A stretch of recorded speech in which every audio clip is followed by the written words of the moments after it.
Boomchanka, today's Pig in the Hen show is brought to you by Tips, an artificial intelligence prediction service which is the only one available to football fans. They offer a service that people can use to aid their betting predictions for a game using their own artificial intelligence. For more information on how it works and the success rates of the AI, etc., have a read of their website. Right now, Tips are offering Flying Pig viewers a free 14-day trial of the service. Click the link in the description, or you can go to acatips.com/flyingpig. 18 plus, gamble aware. Let's get on with the show.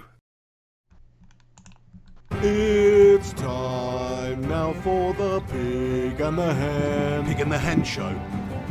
Pig and the Hen show. It's time now for the Pig and the Hen show. Pig and the Hen show. Pig and the Hen show. It's time now for the Pig and the Hen. Pig and the Hen show. Pig and the Hen show. It's time now for the Pig and the Hen show. Pig and the Hen show. Pig and the Hen show. Boomchanka, how's it going, everybody? It's the Flying Pig here, joined by Henry Hotspur on this week's edition of the Pig and the Hen show. Thank you to everybody who's already joining us in here early on. I can see there's a bunch of you already in the chat. I want to give a shout out to you all. Barnes, the Music Fiend, Jack and Brad Gaming, JP, Gungshi, Alex Rincon, Alex Rudd, Richard James, there's a whole bunch of legends in there. Pete Miller. Thanks to everybody for stopping by on the show today live. Henry, mate. How you doing, Henry? Yeah, they're all just no wonder you've got this lineup, haven't you? You've got a lineup. You could almost make a football team out of it. Do you know what I mean? And they probably do a better job than Spurs have been recently. You know what I mean? They're all just lining up waiting for this episode. And, you know, there's probably only one person that's not looking forward to this at all, and it's me. You know, honestly, I was thinking of calling in sick, mate. I was thinking I'm just going to message the Pig maybe half an hour before the show, just saying, not feeling too great, buddy. Don't fancy it today. I don't blame you, mate, after that complete abomination at the weekend there, man. I mean, should we just get into it right now, or should we pussyfoot around a little bit more? Do you want to talk about it? I mean, it tends to be a recurring theme at the moment that as soon as we start the Pig in the Head, it's straight onto the Spurs game, isn't it? Well, it's sort of got to be, mate, because that's what everybody's looking for, you know. That's what people want to hear about. Not good times for Spurs at the moment. Just before you get into that... Well, come on. Just before you get into that, though, I just want to shout out Alex Rudd, who has super chatted in, saying hello all. Hello to you, Alex Rudd. Thank you very much for getting in here, buddy. And Gungshi's also super chatted before the show's even started, you two. Eager Beavers, Gungshi, thanks for stopping by in here. He comments, best time of the week is here again. There you go. Thank you very much, guys, for super chatting in early on. Henry Hotspur, mate. Tottenham Hotspur. What an absolute pile of wank. Come on, that's harsh. That is harsh. It's not harsh, though, is it? You're 11th in the league, mate. It is harsh. Mid-table team, mate. Liverpool. Okay, you know, let's put our league position to one side just for now. Put it to one side. You were mugging Manchester United off about potentially finishing. Are you going to give me a chance to talk about it or not? You know, you build it up, and then it's like I say a couple of words, and then you throw tomatoes at me. Is this how it's going to be? Because I am not going to be part of that shit. All right, my bad, Henry. I'm just a little bit excited about having the ability for once, because usually this season it's been United fail, Tottenham fail. We've sort of been walking hand in hand in the meadow of mediocrity this season, mate. You know what I mean? But this weekend, at least we did win, and at least Spurs did not. Yeah, great. Okay, so let's just remind everybody, you beat Norwich City. Was it at Old Trafford? It was, wasn't it? No, it was at Carrow Road, but either way. Okay, Carrow. Who cares? Away from home, mate. Another away victory. Norwich City, bottom three club, are they not? You know what I mean? Right down there anyway, if they're not. Yeah, they are, yeah. We played Liverpool. Okay, Liverpool have only not won one game this season. I know it was against Manchester United. Oh, yeah, it was, wasn't it? You bring that up, okay. But, you know, they've been phenomenal this season. You know, the bottom line, they are the team to beat. You know, City are nowhere near them. Like, you know, we're talking more than 5 points behind, aren't they? So Liverpool are flying, absolutely flying at the moment. And, you know, we scored first. We went in at half-time, 1-0 up. Yes, they'd been peppering us. Yes, we didn't look the better team. Bit of luck early on. Son Heung-min hits the goal post there. Lucky ricochet. Harry Kane gets his head on it. Lovely. Okay, but, you know, we didn't look great. Why would we look great when we're on poor form at the moment? But end of the day, we went in at half time 1-0. Second half, they're still peppering away. We're doing what we can. We're still not looking great. They get another goal. And then it was 1-1. Liverpool still working away at us, chipping away at us. I've got to say, Serge Aurier. I mean, this is one big problem at Tottenham Hotspur. I know I'm just highlighting one problem out of many problems. But one problem, a simplistic problem, if you're just looking at a starting 11, I mean, right back, couple years back, or a few more than a couple of years back, we had Kyle Walker there doing a great job at right back. Obviously, he went to City for big money. Fair enough, okay? We had someone to step in, Trippier. Even at that time, I kind of thought, well, it's a bit of a risky move, but bottom line, we're just Tottenham Hotspur. Trippier's got to step up, do the job. He did the job. He looked decent. And then we sold him. But for me, that kind of was a little bit out of the blue. Suddenly he goes off to Atletico Madrid. I know that he didn't have the best of seasons last year. And he was in and out of the team, and obviously Serge Aurier was there pushing for places. But now we've got good old Serge Aurier. That is his position. I know we've got Kyle Walker-Peters waiting in the midst, but he's injured at the moment. He's a young player. He's untested. We have Juan Foyth, who for me is not really a right back, that Poch seems to like to play there as well. He's been injured. So suddenly everything falls on Serge's shoulders. We spent a good few million on this player, this right back, and for me, mate, he's not good enough. He's been awful. He gave a penalty away the other day, to Liverpool. It's not the first time. He's been red carded already this season in that position, hacking players down. He's just, he does the hacker better than New Zealand rugby side. You know what I mean? Yeah, fair play. I mean, he's just shit, isn't he, mate? No, he's actually not too bad. But yeah, I do think getting rid of Trippier was a big mistake, man. I mean, because he's an England international. He actually did well in the World Cup for England. And he did great. It was a surprise to me that they got rid of Trippier. It's like they've developed this player. They've got this good player. I mean, what was it? Money? What was the reason for him leaving? Do you know? Just not getting the game time? I think it was a mix of things. I don't think the player was completely happy. I mean, obviously he'd be left on the sidelines a little bit by Poch. I think he kind of decided it was time to move on.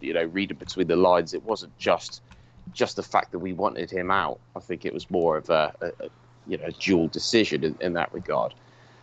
But yeah, I mean, Serge is not up to the job. I mean, at the end of the day, we lost to Liverpool. Every team's lost to Liverpool apart from United at the moment at Old Trafford. Come on, United! So I can't just highlight that as being the reason. But if we're going to try to pick holes in the team, then for me that kind of cost us there. Who knows what would have happened had Serge not taken down a player that I can't even remember who it was. I don't even want to think about it. If he hadn't given away a penalty, the game could have been different. Who knows? It was only 2-1 to Liverpool end of the day, but it's very disappointing to have that defeat on top of several defeats and draws against sides that really we should be beating. Yeah, that's the problem, really. It's not the fact that you've lost to Liverpool at Anfield, is it? I mean, it's a ridiculously tough team to play right now. Like you say, the only team to even take any points off of them this season is United. So, they're a very, very tough team to play against. That is not the problem. The shitstorm has been created from all of these piss-poor losses, Newcastle United or, whoever. Even Colchester United in the Carabao Cup. It's like we're playing against Chelsea tonight in the Carabao Cup, mate. Big game. Interesting to see how Lamps does this time around against Ollie, because obviously we beat them 4-0 first game of the season. But guess what? It's the fourth round. Spurs ain't there, mate, because they went out to Colchester. Now, it's shocking, isn't it? Like, they have had a bad season. Like, it's not the Liverpool game. It's all before that. That is what has put you in 11th place in the league, which leads me on to the biggest sort of talking point, which I want to talk about, which I think that is, Pochettino should maybe be sacked, mate. Sorry, but he's been there for years. He's completely gone off the ball recently with the team. They look like a shell of what they used to be, just almost overnight. Champions League final to mid-table mediocrity. And you can't use the excuse like Ollie can, like, oh, we're rebuilding, we're transitioning, we haven't got the squad. Spurs do have the squad. They have got the players. They should be able to continue that sort of a form. And it's not just a slump. It's a complete fall down to 11th. I mean, I want to read this comment out from Alex Rincon here, who comments, worst United team in the Premier League era and the last 30 years, and we're still above Spurs. So that goes to show you how Well, I much mean, of a what do you mean- terrible season you what are do you actually mean having. still above Spurs? What? You say still above Spurs? Above Spurs this season? Still above you in the It's not- Premier it's League not right like- now, yeah. You know, you say still above Spurs and laugh afterwards like it's been the case for years, which it hasn't been. Well, at it all. wasn't that long You know, ago since we were above Spurs in the league. What are you talking about? Last season? And that's it? When you finished above us? I don't know. I mean, we finished second under Jose Mourinho. There we There's go. been a few... Well, okay, over the last 5 or 6 years, there's been a few seasons where Spurs have finished above United. But if you're talking about over the Premier League era, what is it, like 3 out of 30? I mean, come on. I think that the word still is justified there. Yeah, okay. I don't know. I think still, shit word. I prefer fizzy. Anyway. Let's But just, look, let's just break Pochettino, this mate, down. what do you Where think? was I mean, Where do you was want So Pochettino? Okay. So you're thinking Poch, should he be sacked? Wow. I mean, come on. I understand that people might be having that conversation right now. You have to give him any team could go through a lull, and they could go through a bad lull, a real bad patch. But for me, you'd have to give him until at least, after Christmas, January transfer window. Just get up to the January transfer window, and at that stage, if the team's collapsing, if there's reports coming out in the media that players are unsettled, and we're looking at kind of I don't know, less than 12th, 12th, 13th, 14th, or lower in the league, looking bad, then yeah, I mean you couldn't help but think we might need to make the change, but it's all very, very much dependent. Certainly 14th or lower, and things are not looking great. I would not be adverse to a change. End of the day, it is what it is. It's a results business. I've always said this. I've always put this on you. I've always been the one saying, look, if Solskjaer cannot deliver a position by this time, what have you got to say about it? And your line of thinking is very much, well, and of course it always depends. It always depends on the situation. And you've always said, bottom line, it's not so much about the position; it's about how we're doing. For me, I've got a different opinion. I've got this kind of more of the Abramovich. Well, if we had the squad that you had, I would as well. In football, in some respects, and it's like if we're 14th or less, I'm going to go with that. If we're 14th or less, come 2020, not good enough, and that means we need to be losing. We need to continue to lose and draw one or two, go out of the Champions League, and yeah, you could be seeing the back end of Poch, mate, if that's what you're into. Yeah, no, it's a terrible time for Spurs, mate, to be fair, but it's just so funny to hear those words come out of your mouth, mate, after saying that, if Solskjaer didn't get 8th, if we finished 8th this season, then Solskjaer should be sacked. That's what you said a couple of weeks ago. Now you're saying if Pochettino come after Christmas, that's 2 or 3 months away, is down in 14th, then he should get... I mean, it's a freaking calamity, mate. But I'm talking end of season for Solskjaer. I said 8th or less is not good enough. Where are you right now? We're 7th. Exactly. You're 7th right now. Right now, you're doing okay. Keep doing it. Keep improving on your position. Make sure you keep 7th. Are you covering your microphone, mate? And no, keep 7th for better. And at the end of the day, I'm not gonna have a word to say. I'm going to say Solskjaer's done his job. He's improving the team. You're looking solid enough. You finished 7th. You finished 6th. Fine. Finished 8th. Well, let's talk about it. 9th or worse. Come end of the season. No. He need to go. He still needs to go. No, because the difference, because there's not enough teams. There's not enough teams that deserve to be higher up in the league than you do as Manchester United. Let's go through the teams then. What teams deserve to finish higher than you this season? Why should you not finish above 8th? No, we absolutely should finish on. above 8th. We're 7th at the moment. We are still on track for a top 8 finish, which obviously is still not good enough, but it's a transitional season. It is different to Spurs because you've got Harry Kane, you've got Son, you've got Eriksen, you've signed Ndombele, you've got all these players. You've got a great squad in the Champions League final last year, perennial top 4. It's like you can't hold Tottenham to the same standards as United at the moment. United's rebuilding. We haven't got the squad. So even if you can't really compare the two, in my opinion, the fact is, just imagine this, Arsene Wenger, when he was Arsenal manager, he's consistently getting them top four. If one season they slip up and they're down to 11th at this stage of the season, then it's like massive questions are going to be asked, aren't they? He never really did that. That's the thing with Arsene. But I'm not comparing Tottenham. No, but you're trying to compare with Manchester United in terms of league finish. If we come in end of the season for Tottenham, I'm still expecting us to at least be pushing for Champions League.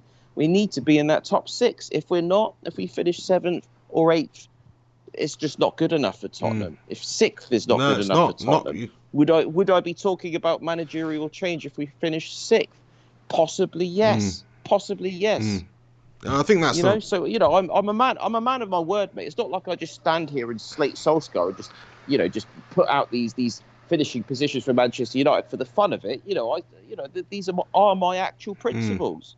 Yeah, well, I can't fault you on that one, mate. I do think that anything outside top four for Spurs is a bit of a failure. I mean, I do hope that Spurs finish outside the top four for, a number of reasons, Henry, but also because you never know if United do kick on and have a good remainder of the season, and somehow by the luck of the Irish or something, we get top four. Like, it would be amazing for United to maybe be able to poach the likes of Harry Kane, the likes of Christian Eriksen off Tottenham. And I think that I think that's way more likely if Spurs finish 8th or they finish right down there and they don't have Champions League football, because players like Harry Kane are so good. They should be playing at a bigger club. Do you know what I mean? After we finish this podcast, after we finish the Pig and the Head show, get yourself tucked up in bed. In fact, before you do that, go in the attic, go through your bookshelf, look for your little Roald Dahl collection, pull out Danny the Champion of the World. That's the closest you're going to get to any poaching this season, mate. I'm telling you. Fair play. I appreciate that. Don't even really truly understand it, mate. But well, any Roald Dahl fans out there would know exactly what I'm talking about. Fair play. Well, I'll tell you what. When you get home, Henry, have a look through your son's Roald Dahl collection and get out the twits. Yeah, get out the twits, because that is fucking Pochettino and Spurs, son. Yeah, all right, Matilda. Calm down, fantastic Mr. Fox. That didn't work. But anyway, I think you'd want to get the old George's Marvellous Medicine on the go for Pochettino, mate. Do you know what I mean? Yeah, that's what I'm on right now, mate. Oh, nice. What is that? A Bing towel? It's not a Bing towel, mate. It's a Ching towel, mate. Get it right. Sorry, mate. Trying my best over here. That's fine. Anyway, just to let you know, I've had an absolute clear out of my fantasy football team in terms of Spurs players. No Kane and no other Spurs player anywhere near my fantasy football side, because they don't deserve to be in it. I tell you what. I've just played my wild card. We haven't spoken about fantasy football for a while, so just a quick mention, right? So I keep an eye on it. I'm doing okay. I think I'm still higher up in the league than you as far as that goes. So I still got one up on you somehow, haven't I? But excuse me, anyway, higher in the league? I just played. You're not higher in the league than me, pal. Nah. Not, you can't be. I think nah. No, you can't be, mate. It's wishful thinking here, buddy, because I had Vardy in my team and he scored a hat-trick, and okay, I did have Son as captain, which didn't help me out. But let's just have a look. I've got it right here. We'll go for it right now, seeing as you brought it up. I hope I'm right then, because I'm not 100% sure now. Oh, no, you've gone above me, mate. Yes, I have. Mate, I just assumed because I knew it anyway. I wanted you to look. I wanted to see the look on your face. You've had a good week. You had a good week there, so that's put you up to 11th. I'm right down there in 25th. I've had a clear out. Yeah, you're only 13 points ahead, though, mate. Clear out. I've taken Kane out. I've taken Jordan Ayew out. They both scored. Shout out to Stephen Sharrock, by the way. Stephen Sharrock, he's leading. Yeah, someone that's doing well there. The pack I've taken Salah out. Salah's got a dodgy ankle. Have you noticed? He got pulled off for the Spurs game. He didn't look happy. He's got an ankle that's bothering him, and I think he's going to be in and out this season. Hence the reason that I've just taken him out of the fantasy football team. He's worth 12.5 million or something silly. And I've gone for 3 Leicester players. I've gone for 3 Chelsea players. I mean, going away from the fantasy football now, because the fantasy football team that I select kind of helps to indicate my understanding or belief in what's going on in the Premier League right now. And I think for once we've got a firm understanding of the top teams for the season. I don't think Leicester is a lucky streak. Far from it. I think they're in it for the top 4 this season all day long. They look solid. I've seen them. I've really enjoyed watching them. Actually, Brendan Rodgers for me, top manager. A lot of people say, "What's he done? He's shit. He's nothing good."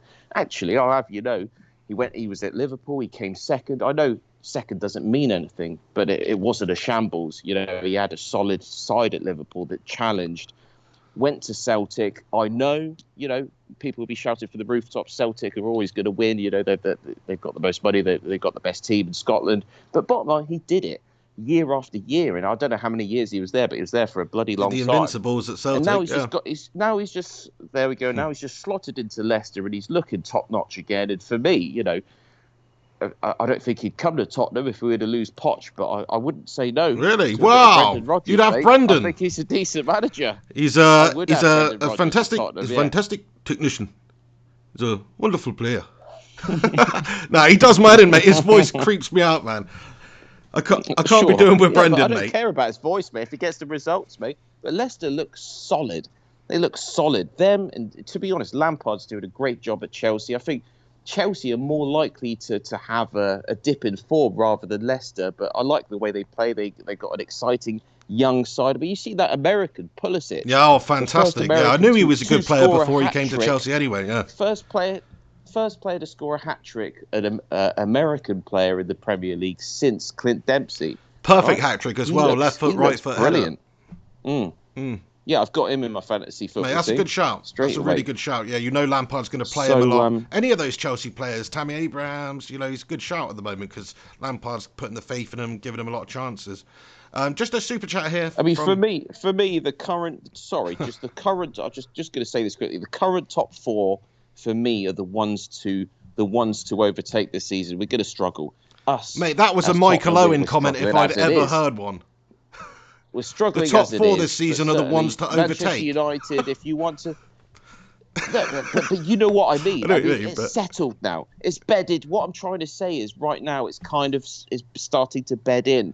And, you know, I've suddenly thought, actually, yeah, what you're looking at as top 4 right now, you know, you could be looking at that end of the season. You know, we're at that stage now. Certainly Leicester, Chelsea, City and Liverpool for me. Arsenal are absolutely having a mare in their own way. Maybe not as bad as Tottenham, but they're not looking good at all. Losing to Sheffield United the other day, drawing to Crystal Palace, like just defensive woes. Emery out too, mate. Like a lot of Arsenal fans want him out now. Time. Well, yes and no. I don't know. It's not really set the world alight there. For me, United. If I was a United fan, I'm genuinely telling you, and the listeners out there to the Pig of the Head show, you need to be challenging for top 4. I think out of Tottenham and Arsenal and Everton and anyone else that thinks that they're kind of up there, I think you've got more of a chance than any of us to kick on from the position you're at now. No, I think we can do. I mean, it's probably a bit of an ask this season to get into top 4, but I'd like to be there or thereabouts. I think it depends on keeping our best players fit. You know, like Anthony Martial came back into the side the other day, and he made United look so much better. Yeah, Ollie mixed things up. We had a 4-3-3 on the go, which I think complements the players. Rashford out on the left, James on the right. Lots of pace. Martial's movement, you know, his intelligence. I was looking at a stat the other day, actually, which showed, like, United's win percentage over the last 15, 20 games when Anthony Martial starts, or when he's in the team, and versus when he's not in the team. And it's like 79% win percentage when he's in the team, 26% win percentage when he's not.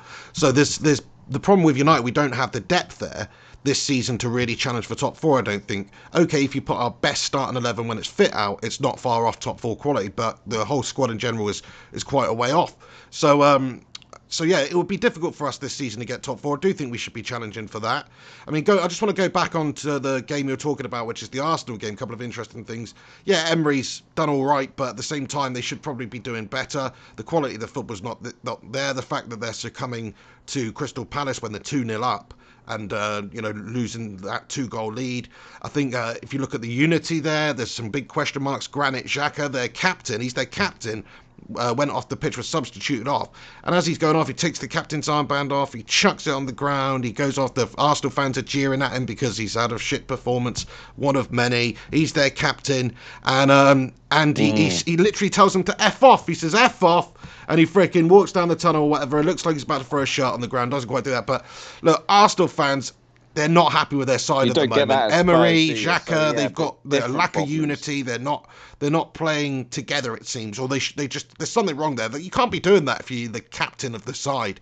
If you think about some of the times when Alex Ferguson ripped players off the pitch, Roy Keane or whoever, because he's on a yellow card or whatever it may be, you know, you've got to just take that for what it is. You can't be, and if the fans are giving you a bit of stick because of a bad performance, you've got to take that on the chin, especially if you are the captain.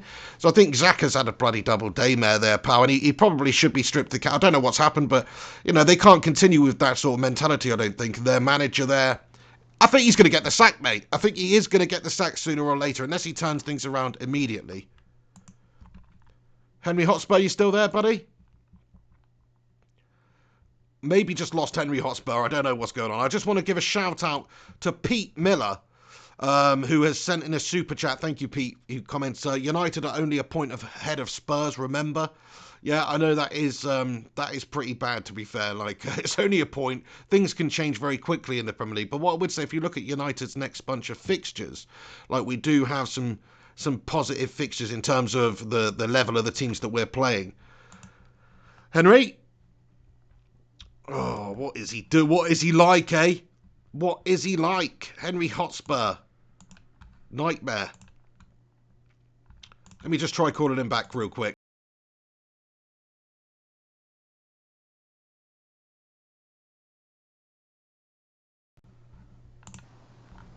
How are we looking? Is that better? Hotspur? I'm here. You back? I am here. Hold on a second. Sorry about that, guys. Hopefully we're coming through loud and clear again. Not sure what happened there. Do you know what happened there, Hotspur? Can you hear me? I can hear you, yeah. Oh, yeah, great. let us know, everybody, that you can hear us okay. Yeah. All you care about is the viewers, don't you? Why don't you check with me first? You know what I mean? You call me back. You sort of say, oh, can everybody hear? We're trying to put on a freaking live podcast here, mate. But I need to know. Surely the most important person to know that, you know, whether that person can hear or not. If we're connected and you can hear me speaking, then you can hear me. I mean, it's not rocket science, is it? Oh, shut your mouth. We're obviously on there. Shut your mouth. All you have to do is press answer. I'm the one setting up all the technical shit here, mate. All right. Anyway, sorry about that little break in pray, lads and lasses, but not sure what happened. What I would say is I looked at the service status. We're having some internet issues where I am today, and it's dropping in and out. I don't think it's that. I think it's most likely just a slight break in connection there, but hopefully it won't happen again. If it does, it could be actually down to me. I'm not 100%. But yeah, thank you to Pete for the super chat. And thank you to everybody who's getting in here for the live show today. Do us a favour, if you are tuned into the show, please smash us a cheeky little like on the video. Give it a share on social media if you can. That would be much appreciated. But yeah, what were we just talking about? Arsenal, yeah, Arsenal, Granit Xhaka, Emery, not having a good time, not doing a good job. Alex Rudd, our viewer, probably in turmoil at the moment. What I wanted to, I mean, Alex Rudd, yeah, we'll hear his thoughts on this, I'm sure, when we get the chance. But what I wanted to say on the matter is, if I was Emery, I'd be not just stripping the captain of the band. He'd be out of my team after that kind of behaviour all day long. End of the day, I'm the manager. I don't care if you're the captain. It's my decision to give you the captaincy. If I've taken you off, I've taken you off for a reason, you know. End of the day, that's, you know. But my decision is final. I'm the manager of the side, the coach of the side. So I've taken you off for you to behave like that. I'm going to strip you of the captaincy, at least temporarily, and you're certainly not going to be starting the next game, regardless of how important I think you are for the side, because it's just going to show the rest of the players that as a manager, I'm not going to get messed around. Because as soon as you do that, as soon as it's like, well, actually, better give in to player power, you know, don't want to mess around with him, then you're fucked. You're fucked as a manager. You know? Plus he's not even that good anyway. It's not like you've got this amazing player. Oh, I know. Like this Diego Maradona who's like your captain and is almost like... You shouldn't have that sort of mentality for a start, but unless you're really doing the business out there for the side, then you shouldn't be able to do that at all. I want to say another thing though. Arsenal fans, they're not. I think they're a bit of a disgrace, mate. To be fair, no, it's easy to say that, but they do like to get on their team at the very drop of a hat. United fans, yeah, sure we do it, but there has to be a lot more basis for any sort of fan backlash compared to Arsenal fans. Like, they lose a game, they lose a lead, and they go nuts. And then after the game, or, you know, there was a video going around today, I don't know what it was, I'm assuming it was after the game or training or something, but there's a video of Aubameyang driving through the streets of London in his Lamborghini. Just want to say, by the way, if you've got a multicoloured Lamborghini, regardless of how much money you've got, you must be a bit of a tit. Like, do you know what I mean? Or he's got some iridescent Lamborghini. Super chat it in. Can you do that? Can you super chat cars into the show? Just like, do you know what? I can't be bothered with this Fiat Panda anymore. I'm gonna super chat it to the Pig of the Hen show. Can you do that? I'll take a Fiat Panda. I don't think we've got to that level of Willy Wonka and the Chocolate Factory going back to Roald Dahl. Willy Wonka and the Chocolate Factory sort of level of matter transforming, mate. Or so, what's the word? No, but come on. If someone wanted to send the pig a car, that's doable, yeah? I don't know about that, mate. Anyway, probably be one of those Tonka toys. Anyway, you're talking bollocks, mate. What are we talking about here? We're talking about teleportation of cars now through super. We've not got there yet, mate. No. Are you in the conspiracy hour already? I'm not saying that the car has to materialise in front of your eyes. What I'm saying is someone just literally donates a car to the show through a super chat. So it's like, you know. Why a car, though? There you go. Do you need a car? Well, you need a car. I don't need a car. It's just sensationalist, isn't it? You know what I mean? Here you go. Here you go, Ford Fiesta, whatever. Do you know what I mean? Maybe one day, Henry. Maybe one day we could super chat. If you could choose a car to be super chat to you right now, what would it be? I have no idea. I'd take any car. I just think it'd be funny if someone actually had a car. They're thinking, I can't be bothered with this. It's pretty much scrap. Like, in fact, actually, I'm about to take it to the scrapyard, but instead of that, I'm just gonna offload it to the pig. That's, you know. Well, you could still probably get like £100 scrap for it, mate. So it's not a bad deal, is it? 300 quid. Well, there we go. Yeah. So I mean, if anybody has any cars that they just can't be bothered with, the pig will take them. Is that what we're saying? That's it. So basically, Henry, what you're suggesting is that we set up some sort of we buy any car company. Yeah. Pig of the Head Pig of the Head will take any car.com. It's time for the Pig and the Hen to take your car. Take your car now. Oh, fair play, mate. Random as. Anyway, where were we? Right, okay. I don't know, mate. Arsenal, what were we talking about? There was something I wanted to talk about. Why are we still talking about Arsenal? Oh, yeah, Aubameyang. Listen, there's lots to talk about today. I quickly wanted to say that Tottenham fans are not like Arsenal fans. Yeah, we've been awful, as you know, recently, and I haven't seen anything like that from our crowds. I'd just like to say that. Fair play to you, mate. Yeah, I do. I mean, we saw a little bit of backlash to Pogba at the end of last season by some fans, but I think that was more justified than they're saying that, you know, you can't be saying F off to the fans. I know they were jeering him before that anyway, but yeah, you can't be acting that way. One thing though, Arsenal fans with Aubameyang, like, he's driving through. He's actually been one of their best players this season. He has been doing the business. It's not like he's been getting much service recently, I don't think. But they were completely abusing him in his car, shouting all sorts of abuse, saying, you know, Arsenal will pay $2,000 a year, you're shite, and all this stuff. It's like that's their own player there after the game. And he's not even one of the players that is really the culprit for any of their bad play. I would take it. If Pierre-Emerick Aubameyang is watching the Pig and the Hen show, which if he's not, he should be, then I would like you at United, Pierre, because I do think you're a good player, mate. Would you say? But first, super chat your Lamborghini our way. But I tell you what, though, what a tit! Like, no offense to anybody that's got one of those Lamborghinis. In fact, no, I do mean offense, because if you buy a Lamborghini like that, especially with that colour on it, with that iridescent, like, it's just like, look at me. What colour is it? Multi-millionaire. It's like a gold colour, but like an iridescent gold, so it's got like rainbow colours throughout. It's pretty sick. Don't get me wrong, you know. I'm just jealous, mate, because I want my own freaking gold plate. You are jealous. Lambo. What's wrong with that? But mate? no, I'll tell you this now, Hen. Mate, if I was Aubameyang, mate, I'd have one of those. Is there anything wrong with that? Well, maybe you would, but listen, I can honestly say, hand on my heart now, if I had £1 billion, I would never, ever have a car like that. You know, not to publicly drive on the road. I might have one to whip around the track or whatever, but not to... Mid-20s, you know, mate. If you were still mid-20s. and you were like Yeah, I a don't know, mate. I professional think I'll just football get like player. a really nice understated car. Like, I don't know, just like a nice Audi or something, or a nice Beamer. No, nothing too obscene, nothing too Come on, if lavish. you're Who needs it? Aubameyang, Who needs if it, you're mate? Aubameyang playing for Arsenal, I'm not a massive Arsenal fan. I'm not an Aubameyang fan, but to be fair to him, he's a top quality striker. He's still Oh, one yeah. of the top goal scorers in the Premier League this season. So I don't know why Arsenal fans have got a bad word to say about him. To be honest, he's certainly not the problem whatsoever at Arsenal. Whatsoever. What a joke that is. You know what I mean? I agree. Like Yeah, they don't even I know agree. where they've got a good player. They're just gonna take the mick. Like, well, he's soon gonna want to leave, isn't he? If he doesn't feel loved. I mean, surely that still comes into what a player wants at a club. You want to feel wanted, regardless of the money and regardless of anything else. Yeah. But for the car thing, I mean, why are we talking about cars? I mean, but come on, Because of you. But it's difficult. It's difficult to know if you were young, if you were in your 20s, you played for a Premier League side. You're not the pig. You're a professional football player, a young player.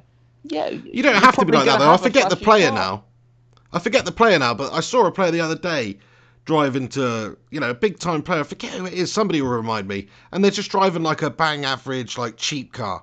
And I say fair play to that person, do you know what I mean? Because there's a lot of better things you can do with money, especially if you're that well off and that rich, than just spunking it on cars that depreciate. But I probably have a couple of regular cars, but I probably would have like some silly car. I mean, why not? Why can't I? If I've made the money and I want to splash out on something that's going to impress the girl at home, or the girls on the street, whatever, that's what I'm going to do. Fair play to you, mate. No, each to their own. That's what I said. I don't, but that's just my personal opinion. I don't even want to draw attention to myself like that, mate. I mean, personally, I drive interesting debate. But if I look like you, I wouldn't want to draw attention to myself either. What you saying, mate? You'd be lucky to look like me, pal.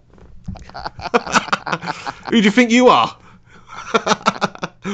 Anyway, no, fair enough. Alex Rudd super chats in and says, I don't even have a car, mate. I donate a Lamborghini Magnet for a fridge. Hey, we'll take it. Thank you very much, Alex Rudd, for getting in there. Yeah, random car talk, Hen.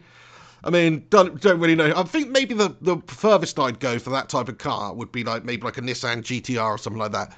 That is pretty sick. I do like one of those, but it's not like hundreds of thousands of pounds. Do you know what I mean? Maybe like 70, 80 grand or whatever one of those costs, which is obviously ridiculous.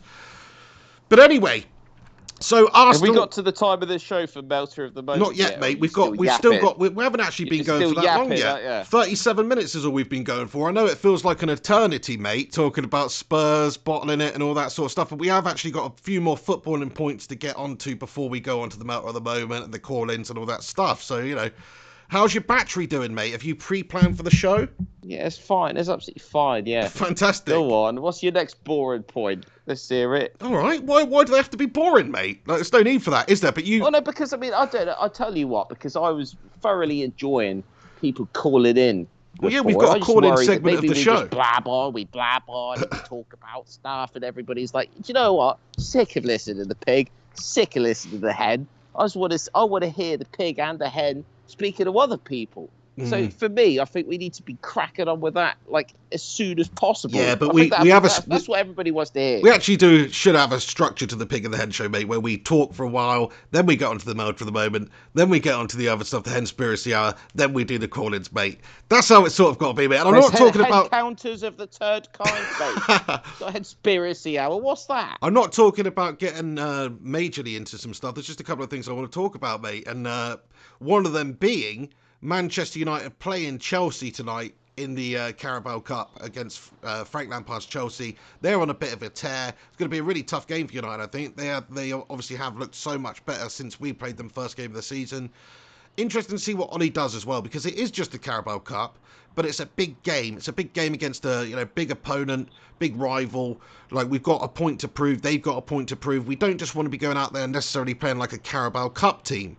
I don't think Lampard's going to do that in the game. I hope Ole Gunnar Solskjaer doesn't do that. I just want to hear your opinion, Henry, on what you think about this stage of the Carabao Cup, even though we're playing a Prem team as well. But do you think that we should just give the same youth players or the younger players opportunities in the cup, or would you put your best team out there to try and win this, even though it might have a slight knock-on effect for the Premier League as well at the weekend? Interesting one. So yeah, I mean, obviously you beat Chelsea first game of the season, if you remember, which was a solid 3-0 thumping, and 4-0. I mean, that was pretty much one of the first Pick of the Hen shows that we did of this year. And I remember saying, "Wow, look at Manchester United, off to a great start. Wants to watch this season. Look how things change. Look how great a season Chelsea's been having." And yeah, United, it hasn't been awful, but it hasn't been great, in a lot of ways. So, interesting first game there, and how things have played out since.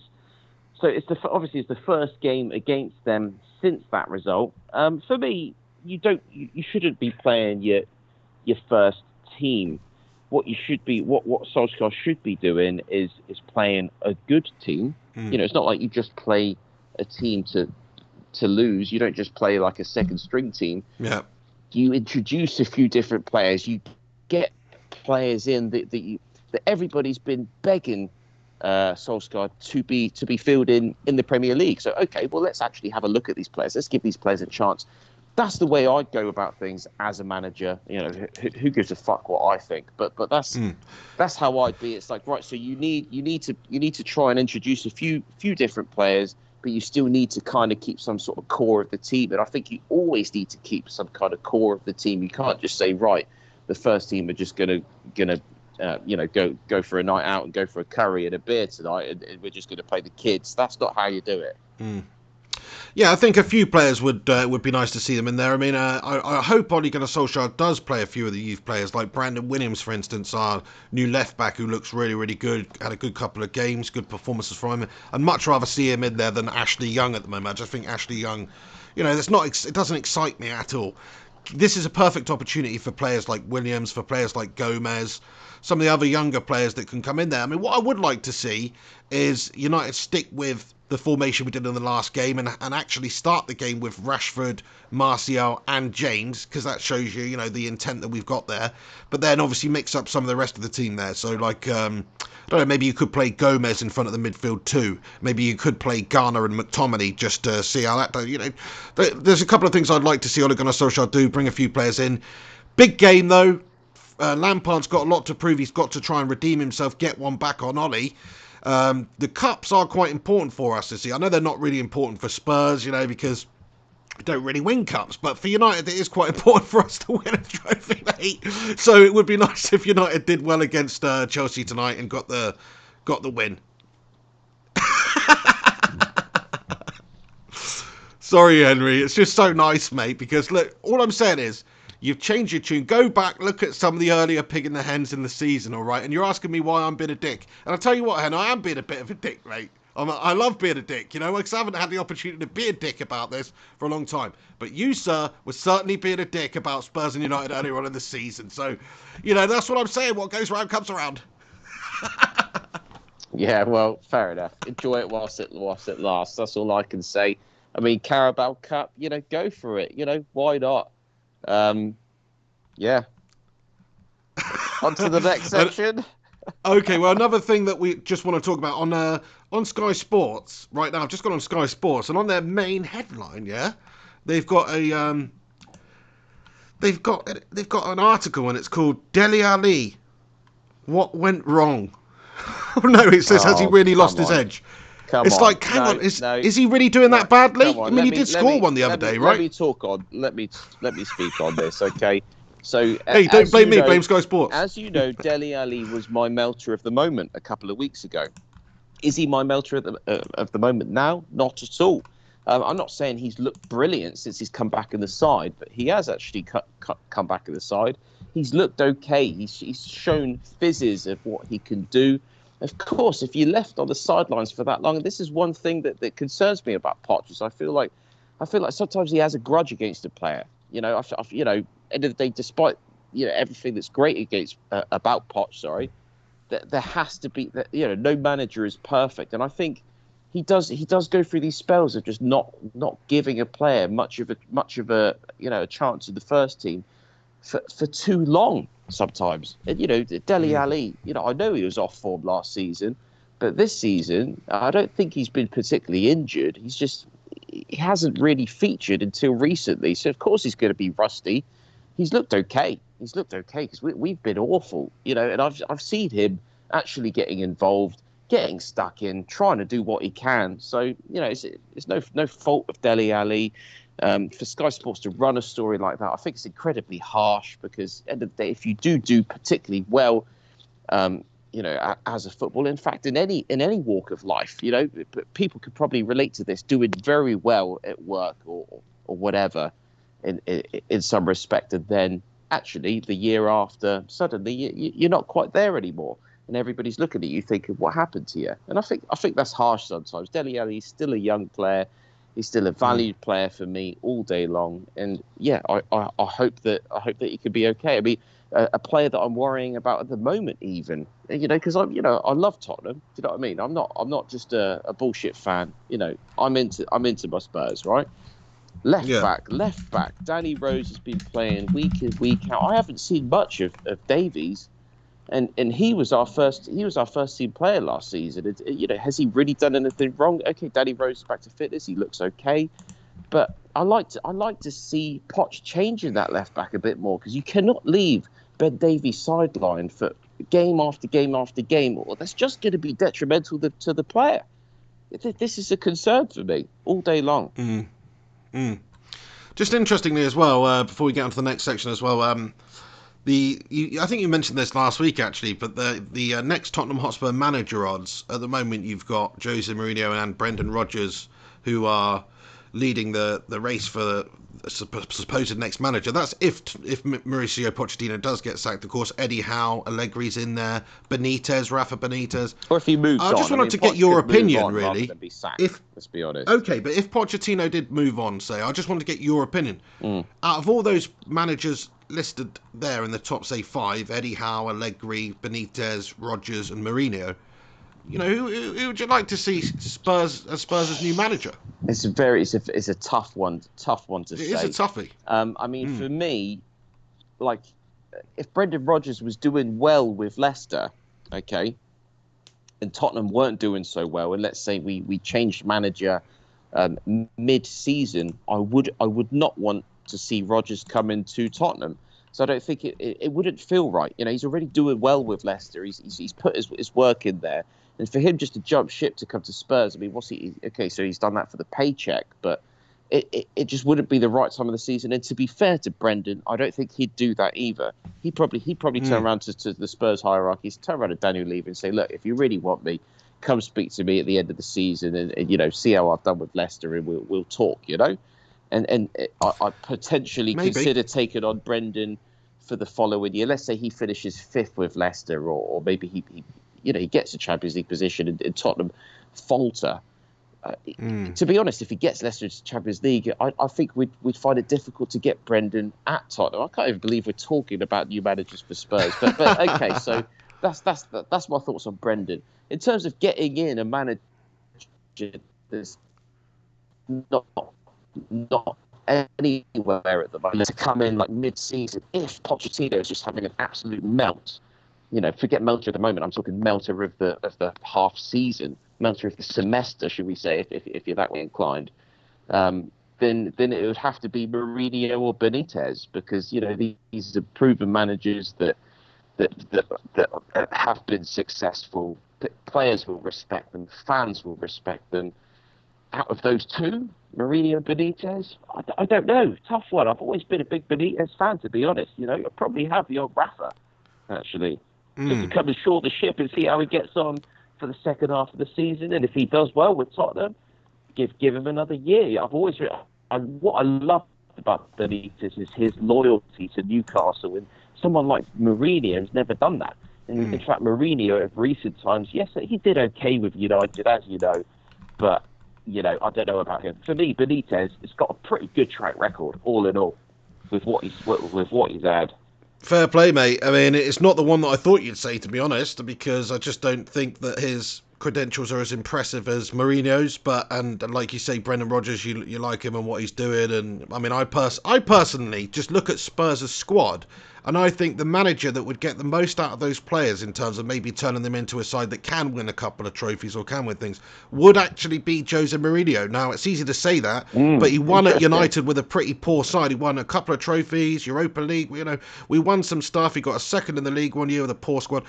You know, in terms of Spurs' squad, the physical players they got in the midfield, the great strong defence that they've got, the goal scorer in Harry Kane, you know, Son. I think Jose, if he was able to work his tactical masterclass on them and have a bit of time, he could actually get them into a successful winning team.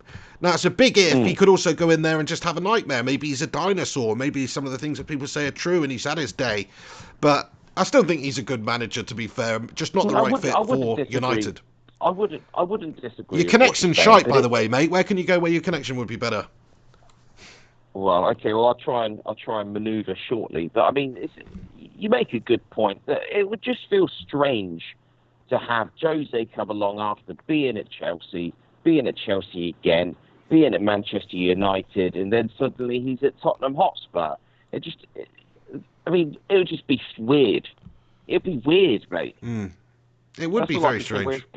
Whereas I don't know, Benitez would make more sense. Okay, see what you're saying. What about Eddie Howe? Eddie Howe's done well at Bournemouth. Do you think he could... yeah, okay, yeah. I mean, that's the sort of manager that I would definitely look at. But he wouldn't be the first name on my list. Because I think if you are going to get a manager that is currently managing another side, it'd be a lot easier to go and get Eddie Howe at Bournemouth. Now, I know he loves Bournemouth. He likes the area. I think he left Burnley to go back to Bournemouth because he wanted to live in that area and his family didn't get on up there, whatever it was. So maybe he wouldn't leave Bournemouth. But yeah, I mean, he's obviously a good young manager, could have the ability to build Spurs up. But then Spurs don't really need building like a lot of the other teams do. They've got quality players there. They just need somebody to come in and get those players performing now, sort of like you were saying about the whole Abramovich thing earlier. Okay, interesting one then. So thanks for your thoughts there, mate. I just want to get on to this super chat here by Mr. Silas, which is the final topic we will discuss before we get into the melter of the moment. And really, we're just talking about this simply because you've super chatted in, Mr. Silas 209. Otherwise, we probably wouldn't be talking about it. But you have commented and said KSI or Logan Paul, guys. So obviously, Hen, I don't know if you know, but KSI and Logan Paul, they are having a boxing match, the second boxing match that they have had. The first one was a draw. I don't know who I want to win. Personally, I'm hoping for a double knockout. That would be the best thing. They just both go in with a haymaker at exactly the same time and sleep each other. That would be brilliant. Well, I mean, if I had to side with one of these, yeah. I mean, it's a tricky one because I don't follow these guys. I don't really know. I mean, I read things here and there, like, people saying, this person said something obscene, like someone said something unacceptable. I think KSI is more popular, is he? I don't think he's said anything necessarily controversial. And Logan Paul has. I mean, was he not the guy that was like filming dead bodies or something in a forest and everybody just went crazy about it? I'm not saying that's a cool thing to do. But I don't know. I'd probably go for Logan Paul because if he's controversial, then fuck it. Yeah, Logan Paul. KSI, he's just some kind of mainstream twat, isn't he? Yeah, to be fair, they're both twats, mate. They are. In all honesty, they're both dickheads. Both twats, are they? You probably know better than I do. Yeah, I mean, don't get me wrong. I mean, I've watched some KSI vids in the past and found them funny, but yeah, he is a bit of a tit-head, isn't he? Let's be honest. And now, and Logan Paul's just a complete douchebag. After that, by the way, after he filmed that dead body hanging from a tree, there was another one where he's he's apologised and done all this thing. There's another one where he's got a dead rat on a string, and I think he's zapping it with electricity or something. I can't really remember now. Something to do with a dead rat on a string. It's what are you doing? Weird, yeah. He's obviously a massive tit, but yeah, weird, both of them. I don't know about that. Yeah. In all honesty, who I think's hanging out with enough of them. In all honesty, I think Logan Paul will probably win the fight based on watching the first one. And based on just the fact I think he's a little bit bigger physically, he's had more time to train. I know KSI has as well. But I just think Logan Paul's going to win that one. I don't know why, I just think he's going to win. Plus it's in his backyard this time. Henry. What about Liam Gallagher, Robbie Williams? Because I read somewhere that could be on the cards. Yeah? Yeah. No. I mean, I read it. I don't know if that's just some fake news or whatever, but yeah, I read that. That's not going to happen, though, is it? Unless you're just talking about like a charity boxing event or something. Hey, Henry, I think what I'm going to do is I'm just going to hang up and reconnect with you, mate, because the connection's gone really bad. Okay. I don't know what's going on, so we'll give it a go that way. It's your network, I reckon. It could possibly be, yeah, because although the stream on here, it says it's green and fine and everything, so I don't know. Let me just reconnect with you. Sorry, guys, we'll just be back in 10 seconds. Hold on a sec.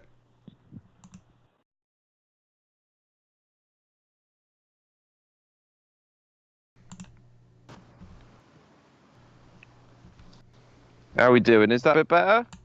That sounds way better, mate. Yeah, like I don't know what happened there. I just think it got away from us for a second. It happened. That does happen sometimes. Well, there you go. So Liam Gallagher, Robbie Williams. I mean,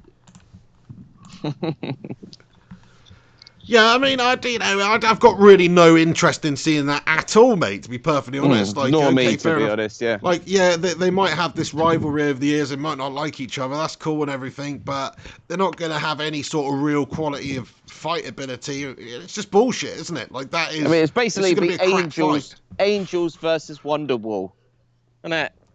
Well done, lads. Yeah, I mean, who do you prefer? What, in that fight? It's an easy one, isn't it? Really? Yeah, I mean, I'd like to see the Liam Gallagher just spark him out, obviously, because Really? that's what I'd expect. Yeah, I mean, come on, Robbie Williams, mug. You know what I mean? Well, definitely from a musical point of view, I much prefer Oasis. You know, as a United fan, maybe I shouldn't say that, but you know, Oasis back in the days, like this, who's the soundtrack of most of us '90s kids, freaking youth, man. So Exactly, Champagne Supernova. He's taking Robbie down with a Champagne Supernova. Robbie gets up, he hits him with the Millennium. Oh, what's the story, Morning Glory? Fair play, mate. Yeah, they've done some great. They've done some great tunes. Don't get me wrong. Actually, Robbie Williams has done some good tunes that I like also, but just not as many as Oasis. In a scrap though, I don't know, mate. I mean, yeah, sure, you know, Liam Gallagher's mad for it, like, and all that, but I reckon, I don't know, Robbie might just surprise a few people there, mate. Who knows? It'd be an interesting one. Who knows? I mean, Robbie's done stuff for charity before. He's obviously always done. Wasn't it him that was, to be fair to Robbie, despite what you think of him, I mean, he was the one behind this kind of like charity, like football, like celebrity thing, was he not? Yeah. You must have seen that where you've got like a singer from bloody McFly or something getting involved and stuff like that, you know? So, I mean, that's a bit of a laugh. Fair play to Robbie if he was behind that, in fairness. Fair play to him, mate. I really don't want to see that anyway. So interested to bring that up. But yeah, should we get on to the next part of the show now? Yes, you should, yeah. Special shout out to everybody who's watching this live. You can also listen to it post-show on your audio apps or your podcast app, whatever you use, soundcloud.com/FlyingPigUnited as well. So you can do that. You've got an option. But everybody who's watching live right now, shout out to you guys. Smash a cheeky little like on this video. Get your thoughts and opinions in.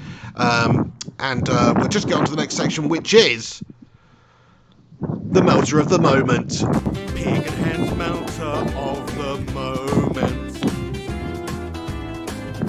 The pig and the hen's melter of the moment. What's a melter? What's a melter? Henry Hotspur, wind attack, mate. You're melting tonight. I know. I'm trying to avoid it right now.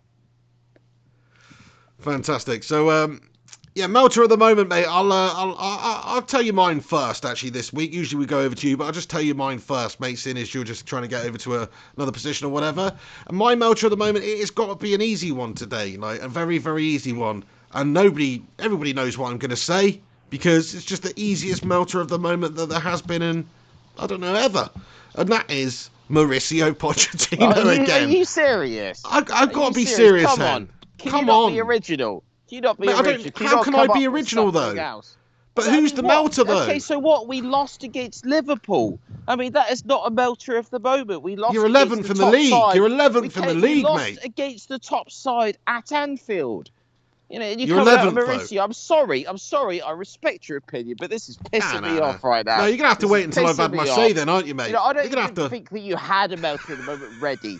I don't even think that. And you just thought, you know what?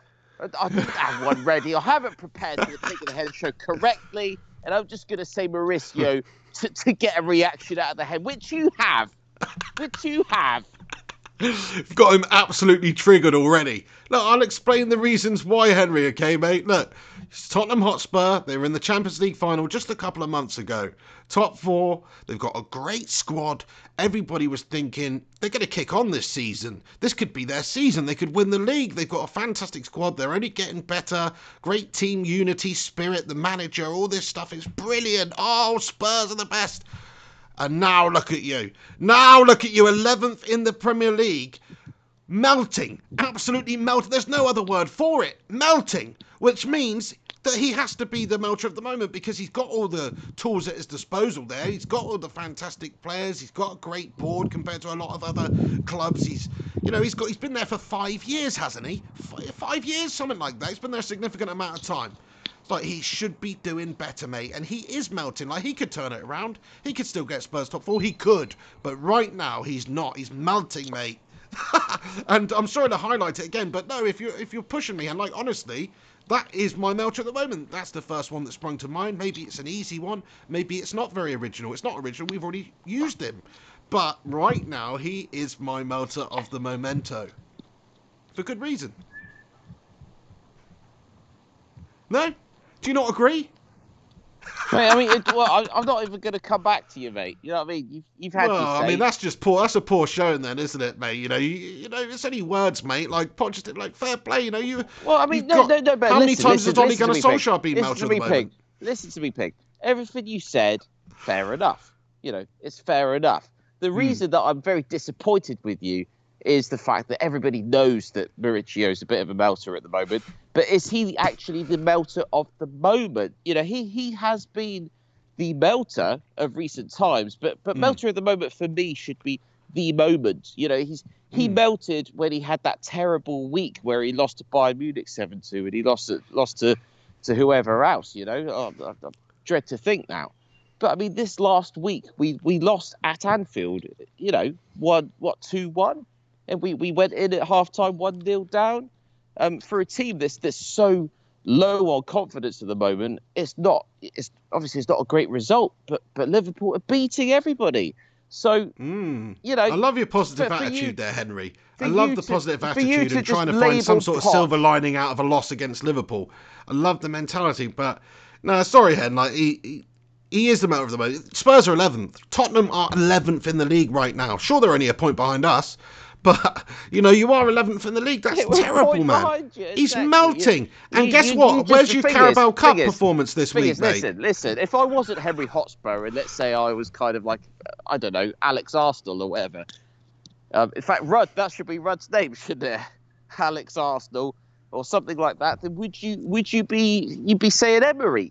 You know, you just want to say whoever it is to piss off the other person. He's not melting as much as Pochettino. They drew with Palace. That's a draw. They got a point. They got a point. They're higher than Spurs in the league. To my melter. No, not quite yet, Hen. Like, I just want to justify it a little bit more. So I don't want to listen. You just talk there. Don't expect any response. You're pissing me off now. Now, we'll leave it there, Hen. I don't want to hurt your feelings, but I understand it is very... Like, when you were talking about Solskjaer that time and United were doing awful and right down there, it's very depressing, man. And United are not out of the woods at all yet. Yeah, one bad result, we could be right down there. I didn't have Solskjaer as melter of the week like every week. I mean, who was your melter of the week last week? Who was it? I think it was Jurgen Klopp. Was it Jurgen Klopp? But yeah, it was actually. Pochettino's only been my melter of the moment twice before, I think, mate. And only when it's justified. Only when he's actually melting at the moment. Spurs are 11th at the moment. It's a melt job. No, let's talk about your melter of the moments, though, because your melter of the moments have been shit.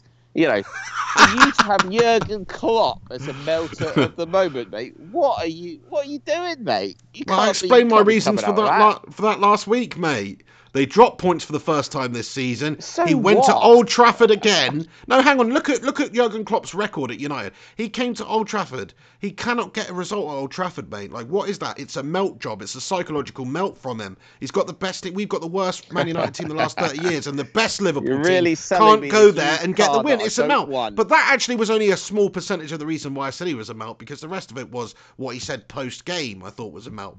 So that's why he was my melt at the moment. Okay. I stand by all my melters of the moment, mate, because in my heart of hearts, that is who I feel like is the true melter of the moment. Say such a thing. I stand by my melters of the moment. What a thing to say. Who says something like that? Well, Gungshi comments with a super chat saying, "Pig, there was a horror movie foretelling the coming of Poch made in the 1970s called The Incredible Melting Man." Oh, Gungshi, thank you for that, mate. Much appreciated, lad. Yeah, he's just melting, mate. You know, I'm so, like, you can say whichever way you want. He is melting. If Sir Alex Ferguson, as Man United manager, had us 11th at this point in the league after being in the Champions League final, then you would have to say he's bloody melting. So I'm saying the same thing about Poch, man. It's a melt job. Okay. Let's just play the theme tune once again, and then over to you, Hotspur. Pig and Hen's melter of the moment. The pig and the hen's melter of the moment. What a melter! Poch is a melter. Right, carry on. It's your go. Shut up. Come on. Play the theme tune again, mate. You can't start it with that, mate. I don't want to listen to it again. I can't even listen to it. But how dare you? It's my chance to speak about my melter of the moment, and you still got to mention Poch, mate. I think we should change the theme. I'm going to change it for next week to Poch and Hen are the melters of the moment. Right, go on then. Who's your bloody melter of the moment, Henry? Mate, seriously disappointed with your antics. You are this not a evening. happy bunny tonight, are you, Henry? Considering You're not a happy bunny. quitting, I'm sorry. quitting the Pig and the Hen show. I'll stop and it starting now. up. I'll stop it, starting Henry. up the Hen show. I can feel it. Show I can alone. feel it reeling off you, mate. I'm going to stop now, okay? That's it. Let's go for the Hen Spurs are show. shite. You can have, That's all I you want can have your That's Pig it. show. I'll go Hen show, and we'll just go our separate ways. How about that? Good luck to you. No, fair play, Hotspur. I'm sure you get a big. I'm sure you get a big follower, mate. To be fair, do you know what I mean? Fuck off. From well, no, seriously, mostly from United fans who want to, revel in your anguish, mate. Yeah, probably. Okay, right, let's just get on with it. Right, let's get off this train and on to my melter of the moment train. Okay, so I have got another manager in my crosshairs. No, it's not Ole Gunnar Solskjaer before you start to be concerned in any respect. In fact, could you guess my managerial melter of the moment? I'll give you some clues, and you shout it out once you get it, whether you're listening at home in your car or whether it's the pig prick himself. So, whoa, there's no need for that, mate. Oh yes. Whoa. Yes, there was. Do you know who I think it is? Go on, guess. Go on. Before I give you a clue. Jesus Perez. No. Son Heung-min. No, manager, mate. A manager. Oh. A Premier League manager. Hey, Jesus Perez, mate. As assistant. No. Right, sorry, okay. No, you're gonna have to tell me, mate. I don't know, unless you really want to do this clues thing. Okay. It's like a Portuguese Mr. Bean wannabe. Nuno? No. Nuno Gomez? No. You're gonna have to tell me, mate. Okay. It's Marco Silva of Everton. Okay. And I mean, come on. I mean, I think Everton have gone under the radar because I think everybody's spotlight is on the top of the table, looking at teams like Arsenal, Tottenham Hotspur, Manchester United, etc. A team like Everton, it's been forgotten about. Nobody talks about them. But having said that, having known the Premier League, and if you love the Premier League, you know Everton are supposed to be a side.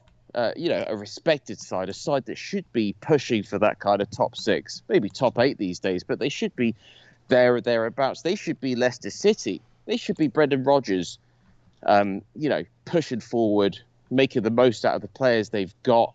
My problem with Marco Silva is the way that Everton coveted him. They coveted him like some kind of like sex dream. They wanted him. They fantasized about Marco Silva for months. I think even Marco Silva actually stepped down from Watford because he was so seduced by the Everton job. And something happened. He didn't go over straight. I can't remember exactly what happened. I think even Southampton kind of had a hard dick about him at one point, and he didn't go there. And finally, they get their man. Finally, imagine Everton is a lady, and she's wanted this suave Portuguese wannabe Mr. Bean Mourinho guy that's actually Marco Silva, and she finally gets her man.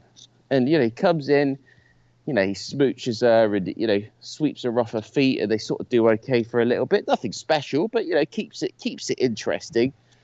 A few months go by, new season starts, and then suddenly it's looking awful. I mean, the media just haven't been on it. They literally lost. If you look at their current form, they lost about, 5-6 games on the trot.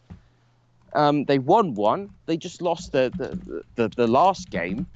And I'm looking at these stats, and I'm looking at how Everton are getting on right now. They're literally just above relegation.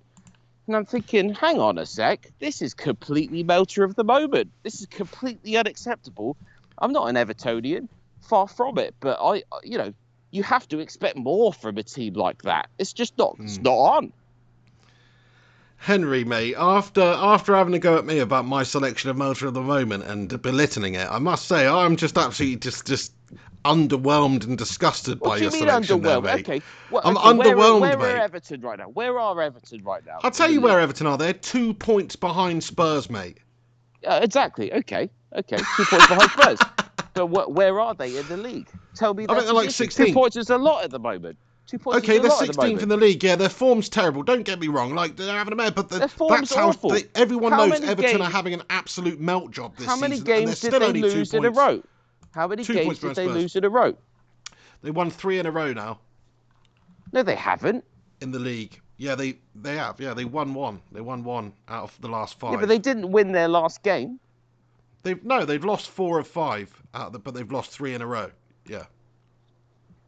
No, I think it's worse than that. They've been absolutely got awful. It in front of me, mate. No, that's their last. That's just the last form of their 5 games. Is 4 losses and 1 win. That's terrible, mate. That is relegation. That's well. awful. There we go. That's what I mean. That's what I mean. It's not on. But I still highlight the fact they're only 2 points behind. The reason it's more of a Melter at the moment is because they really wanted that manager. They oozed for him. Is that a word? And they got him, and it's not working out, and you don't even hear anything about it. Okay. But there is always a different situation, mate, when it's not like he's had 5 years at a club and had them in the Champions League and has this amazing squad. Like, there is a transitional period. Sometimes it don't work out for a new manager coming in or after a season or whatever. But he's been there long enough to make. If you look at Spurs, though, Spurs' form is lose, draw, lose, win, lose. So they have got 1 out of the last 5. Their form is pretty much just as bad as Everton's, mate. So if he's the Melter at the moment, then then you can see why I'm selected. Yes, but Tottenham have been great before, and we're just doing terrible right now. Which is even worse, then, isn't it? It's not though. It's not because we've done well, and we're doing terrible right now. But it's knee jerk to suggest that it's just going to continue like it is right now. There's no reason why we can't just bounce back. It could easily happen. Why not? It's just teams go through these bad patches sometimes. Whereas Everton, Marco Silva's done nothing for me at any time to make me feel like he is the future for Everton as a manager. I think I think he's not a great manager. He's unproven. He's done nothing. He's achieved nothing. Okay, so he did okay with Watford for a while, and suddenly everybody thinks he's the new kind of sexy Mourinho, and Everton fell for it, and they're suffering the consequences now. And I don't see Everton working with with Marco Silva. I expect him to. I expect him to lose his job at some point this season. Fair play, fair play. I mean, I can't really argue with that. Everton are having a melt, to be fair. Marco Silva's having a melt job, sure.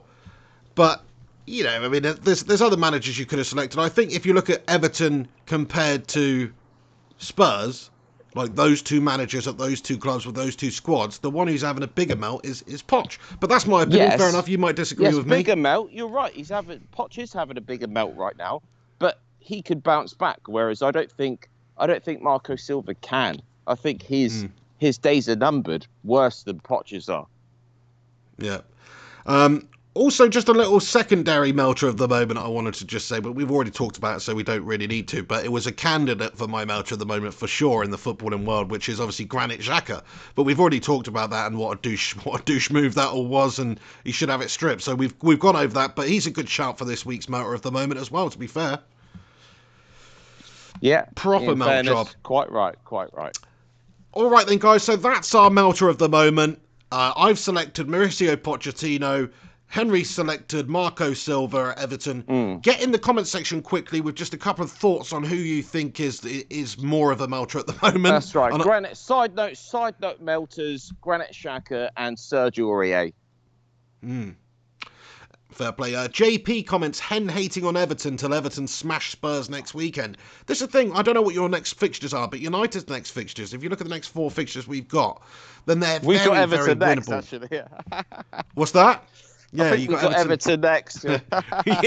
Oh, I can't wait to hear you after that game if you lose. I fully expect you to beat Everton, though, man, but I fully expected you to beat a lot of other teams this season, and you haven't. So who knows what will happen? It's sort of like the meeting of the melters.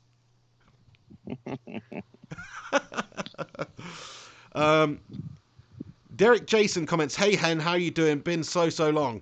One of your fans online here, mate, wants to say hi to you.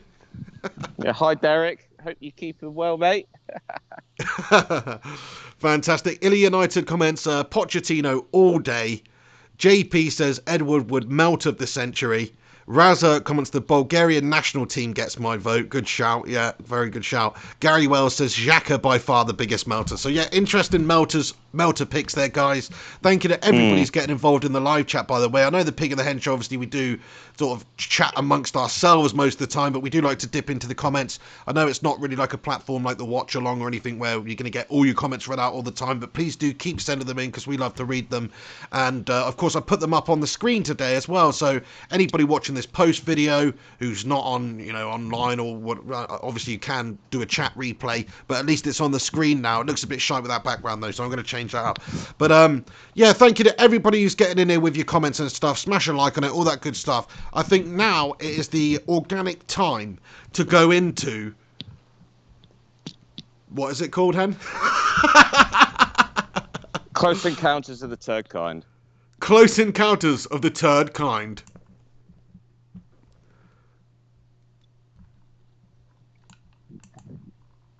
Oh, it's not bloody working. Hold on. We've had a mare. Let's do that again. Please. We've had a melt job. Ready? Close Encounters of the Third Kind.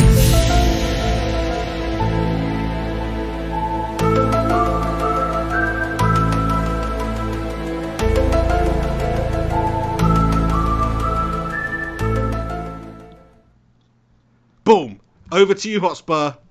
Okay, so I mean, recently I've certainly been reporting on mainstream media. I've been talking about Hollywood to a certain extent, like films. Obviously, we had a chat about the Joker film and how I feel that is kind of trying to set an agenda to the general public that obviously goes to the cinemas and watches these movies. And today I want to focus on music. Okay. I don't know if you've heard, but recently a particular artist. I mean, I'm not into this person's music, but most of you will know this name, John Legend, along with Kelly Clarkson. Certain Kelly Clarkson has come up with a collaboration on a song which is give your all to me. I'll give my all to you. Yeah, that wasn't a cue for you to start singing, Vic. We all know Love who your John curves Legend is. and without- all your edges. That is a great tune, to be Yeah, fair. we Anyway, all carry know. on. We all know. I mean, people probably can't even, actually know what song that is from listening to you, mate. They probably don't even know who John Legend is anymore after you coming out with that crap. What, it was indistinguishable, you mean? Unrecognisable? I think that's a bit harsh. To be honest, I did reckon it's probably the best I've ever heard you sing. So, anyway, John Oh, Legend, and go on, do a bit of Kelly Clarkson then. If you're Mr. Karaoke Since you've been right now. gone, I can't breathe for the first time. I'm stumbling on, yeah. Wow. Okay. Crikey, not so good that time. Amazing, I suit John Legend more. Do ya? So anyway, these two artists, okay, they've collaborated on an old school song. I think it's over 50 years old, and it's the classic, and it's one of those songs that kind of is always around them kind of Christmas charts. Although it wasn't last year, and this is I'll come on to this, but it is. It's Baby, It's Cold Outside. Are you aware of this song? Are you aware of the hashtag Me Too movement that was basically against this song lyrically? No, I don't. What are you telling me? That song's got some horrible connotations, or what? Okay, so do you know this? Do you know this song? Baby, it's cold outside. That one? I'm not sure. I can't tell from your singing, mate. Oh, okay, well. but basically, it's like a duet between a male singer and a female singer, and the male singer sings a little bit, the female singer sings a little bit. And if you look up the lyrics, it's kind of a little bit old school, but it's basically like the guy's kind of encouraging her to stay round his. She's kind of saying, well, I can't, I've got things to do. He said, I could pour you a drink. And she says, well, I shouldn't really. And it kind of goes down along those lines, but it's very old school. The song, it's an Elf, isn't it? That movie Elf where, what's her face is singing it, yeah? That's quite possibly. Anyway, quite possibly. Sorry. Carry on, but that's like a kid's film. But if you look at the lyrics, okay, it's a bit old school, but there's certainly no swearing in it. It's it's just one of those. It's kind of like just a guy and a girl, and it's a bit flirty, and it's just a bit Christmassy, and just for me, absolutely nothing wrong with it whatsoever. It's just music, right? Who cares? Are we really gonna, look into the lyrics and kind of try to decipher it as some kind of, Mate, I'm reading the lyrics now. I'm reading the lyrics now. It sounds a little bit rapey to me, mate. Like, okay, there's a line in it, which I wasn't really that bothered by anything in the line, but then there's a line that says, that it goes, the neighbours might think, baby, it's bad out there, say what's in this drink, and then he says, no cabs to be had out there. It's like, hang on, what does that mean? Have you bloody Mickey Finned a drink, pal? Okay, but, is that what that's about? But wait a sec. How long ago did Bill Cosby write this? Wait a sec, because you've literally just been drawn into what the mainstream want you to believe, because you're looking at those lyrics and you're thinking, well, that sounds a bit date rapey, okay, but did they even have date rape when the song came out? I don't think they did. I don't think back then there was actually something that guys would just put in their drink. Yeah. That's where that whole thing Mickey Finn comes from, like slip 'em a Mickey. The only reason I know this is because I watch Joe Rogan and he's talked about it a bunch of times. But yeah, like it's slip 'em a Mickey. That used to be like an old thing that people said in like the 1950s and shit. Like basically the same. So that was happening back then. I think if anything, probably more common back then. I don't really know, but. Yeah, it seems like it was acceptable to plaster a young lady with drugs and alcohol in order to get into their pants. Now, I don't think that's ever been acceptable, but maybe more acceptable back then. Now, okay, that's a bit of an eye-opener for me. But having said that, I still stick with my guns here in terms of it's a song that's been written however many years ago. It's a song that people have been listening to for however long. I don't think... you look at like a game like Grand Theft Auto, or you look at even a film like Joker or whatever it is, and it's kind of like insinuating this, that, whatever. And you listen to mainstream music these days. You listen to a lot of rap artists out there, and I don't care what color skin they are, but they're saying this, that, or whatever, aren't they? And it's kind of like we have to accept it. Oh, so you can say the N-word because you're black. Okay, fine, we'll all accept that. Etc. But in terms of a lot of it is kind of like, so that's absolutely fine, but actually we're going to hashtag Me Too, and everybody's going to come down on a song that was written over 50 years ago that's just like a classic, and suddenly John Legend and Kelly Clarkson have to come out with a version of it where they've changed the lyrics.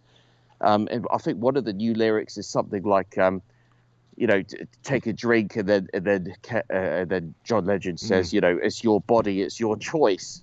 It's like, okay, great, but I mean, is that not agenda pushing? It's like you've taken a classic song, you've changed the lyrics to make it completely politically correct. I mean, it disgusts me. It disgusts me. Right. Yeah. I mean, I 100% agree. I haven't read it. I mean, I probably have to listen to it again to really judge. But I mean, it just sounds like you can interpret it a bunch of different ways as well. Like, do you know what I mean? Like, she's going, oh, what's in this drink? Like, oh, she's trying to, like, she wants the D. Do you know what I mean? She clearly wants the D, but she doesn't want to be like one of these girls that gives up the V that easy. Do you know what I mean? So she's got to play this whole game, this whole cat and mouse game. But she does want that D. That's what I get from those lyrics in that song. But it's just interpretation. Do you know what I mean? I mean, you summed it up fantastic, and I love the way you've summed it up there. As a bloke, you're just being honest with it. You've read through it. I mean, there's nothing prejudice or discriminatory about what you said there. It's just, end of the day, that's life.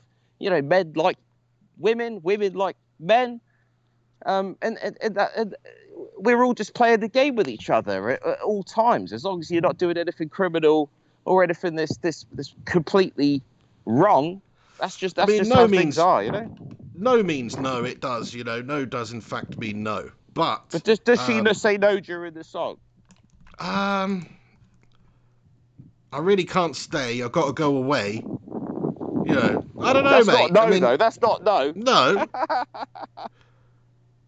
Anyway, and then there's a line. You're very pushy. I like to think of it as opportunistic. That's what he says. So I don't know, mate. I mean, it's a little bit ropey. I'll give you that one, mate. But at the same time, it's an old classic song. Like, if you're going to go back, you maybe think of another Christmas song. It's like, if you're just going to have a problem with Christmas songs and not play them, shit, man, what they called? The Fairy Tale of New York, that song. There's a line in that which goes, you scumbag, you maggot, you cheap, lousy F. Right? Which means, which is a derogatory term for a homosexual person. And that is in the song. That's actually in the song. And that probably is one of my favourite Christmas songs. And it's said in a way like, it's not really saying, it's not implying that they're a homosexual or using it, but it's still that word.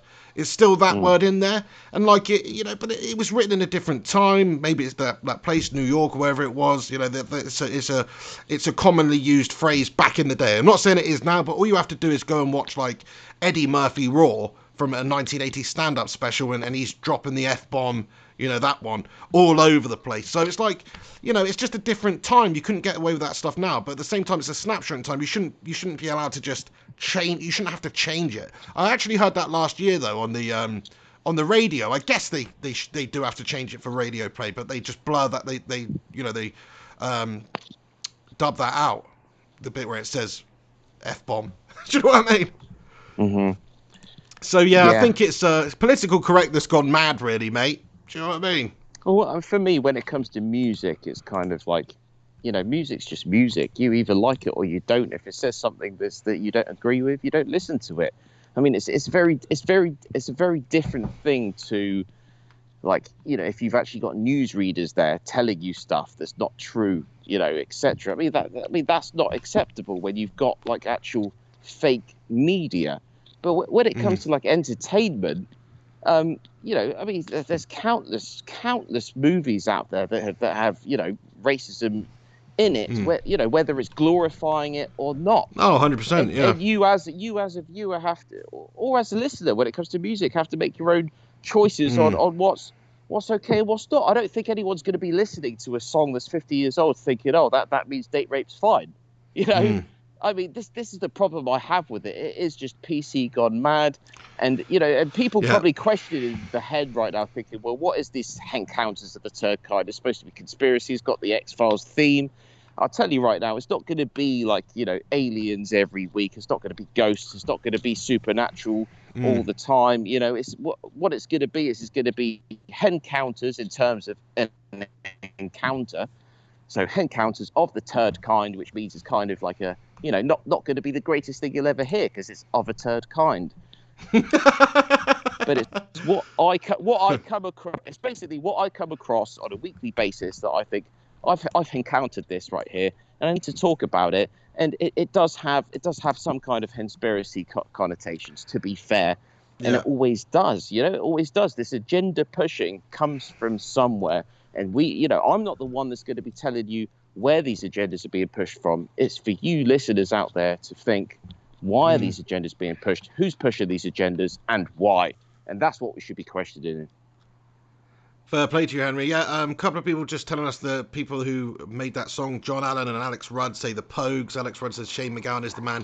Yeah, Alex Rudd, thank you very much for reminding us there. I think, is it Katie McCall who sings in that song as well? I do love that song, mate. How's it go? I've forgotten it already, but it's a great tune, The Fairy Tale of New York. Do you know what I mean? You got to like that, right? Yeah, fair play. And the sounds of the NYPD choir are singing Do Re Mi, and the bells are ringing out for Christmas Day. Come on, that's a classic. What's your favourite Christmas song, Hen, seeing as we're on it? Yeah, but I can't tell from your singing. My favourite Christmas sing me song. it. I mean, that's very. Sing me your favourite Christmas song. I am partial to Wizard, to be honest. I wish it could be Christmas every day. Why have you just douched it up? I don't know. I haven't douched it. What do you mean? Mate, it sounded. You douched it up. That. It sounded like one of those douche bands where had sung it instead. They sounded like. What's a douche band? What do you mean your own style of music that you like, mate. Do you know what I mean? You call it douche, don't you? What do you mean? You want to listen to douche? What, pop punked it up. That's what you call it, though, don't you? You call it douche for some reason. Well, no, I used to call it like. You call it douche, mate. Douchebag. I know it's you're ashamed to mention it on the channel, but you always like to carry on. Do you want to listen to some douche? I don't call. It's been a long time since I referred to pop punk as douche. Okay, I didn't intentionally, try to pop punk up a Christmas classic. Sounded like it. That just happens to be my voice, which I'd like to think is a hell of a lot better than yours. So your voice is it looks like a singing tune. Your natural singing voice is that of like a Canadian pop punk singer. Okay then, fine. Well, I guess so, because I've grown up liking that sort of music and singing in that regard. So yeah. So if you've got a problem with that, well, that's it, mate. You see, take my hat off to you, which is a long shot from what you do to me, because that hat stays on. Well, my style of singing, that's the difference between me and you, Henry. I'm varied, mate. I can mix it up. One moment I can be singing Frank Sinatra, the next freaking Michael Jackson. Do you know what I mean? Trust me, I'm a much better singer than you are. I don't even need. You are, but you're still a shit singer, mate. With you about that. Do you know what I mean? That's like saying I'm better at seeing things than Stevie Wonder. Do you know what I mean? Because I am bloody useless at singing. Yeah, but I mean, I'm not trying to say I'm a great singer. I'm just saying. No, yeah, fair enough. I mean, it's all subjective. It's all debatable, right? We're gonna have a sing off now, Hen. No, mate. Oh, you see, he can't bottle it. Do you know, he's bottled it now. He's like Pochettino at Spurs. Oh, shut your mouth. Are you serious? Are we turning the Pig and the Hen show into some kind of karaoke off? Fuck off. No, you see, this is what the fans want, mate. Nobody wants it. No. How about actually just getting on to? But this is what the fans want, mate. You know what I mean? And actually hosting a proper show instead of just talking cod shit. Well, mate, this is your topic, bro. You brought this up. We've gone through our segments. One thing. We've done our segments. One thing quickly before we get onto the calls. And we're ready for a few call-ins now, before we get onto the calls. I heard something the other day. It ties in with what you're on about with this movie thing, or whatever it is. This song thing, sorry. But you're talking about the Joker. Like, I'm pretty sure there's a song used in the Joker by Gary Glitter. What's your thoughts on that? A lot of people are unhappy about the use of that song in it. End of the day, I actually read this as well. As far as I know, that wasn't. People jumped on the fact that was a Gary Glitter song. I think it was actually by his band, but he may not have even been the vocalist at the time on that track. I can't remember exactly. I'm not 100% sure. Do you know what? For me, music is music. I'm not agreeing with. No. I mean, look at Michael Jackson. Convicted criminals or families of convicted criminals making money in that respect. But music is music. I mean, you look at Lost Prophets. You know that what is his name? Ian Watkins, was it? You know, he's doing. Yeah, but Life I just refuse to listen to any Lost Prophets, mate. Do you know what I mean? You know, and I'm not saying I would listen to Lost Prophets either. No, I wouldn't. I like some of their music, but not enough to listen back to it. And even if I had really loved it, and after what happened, would I listen to it again? I don't know. That's for me to deal with on a personal level. I couldn't bring myself to listen to that. But in terms of if I heard Lost Prophets in a film, and I felt like it suited the scene, I wouldn't be up in arms saying, "Oh, well, you can't play that because the lead singer was a pedo." End of the day, music is music. Do you know what I mean? Let's not be silly about things. It's music's music. You know, it's art. You know, are you telling me we're just going to literally turn our nose up at any art that is created by anyone that's a criminal? End of the day, art is art. It doesn't mean that you suddenly like that singer, does it? Or that bassist or guitarist or drummer or whoever's done something. I think a lot of artistic people are weirdos, mate. Being you know silly what I mean? now. Well, there we go. Yeah. Oh, yeah, for sure. Look at it. Out of all the people you could have chosen, you chose Elton John.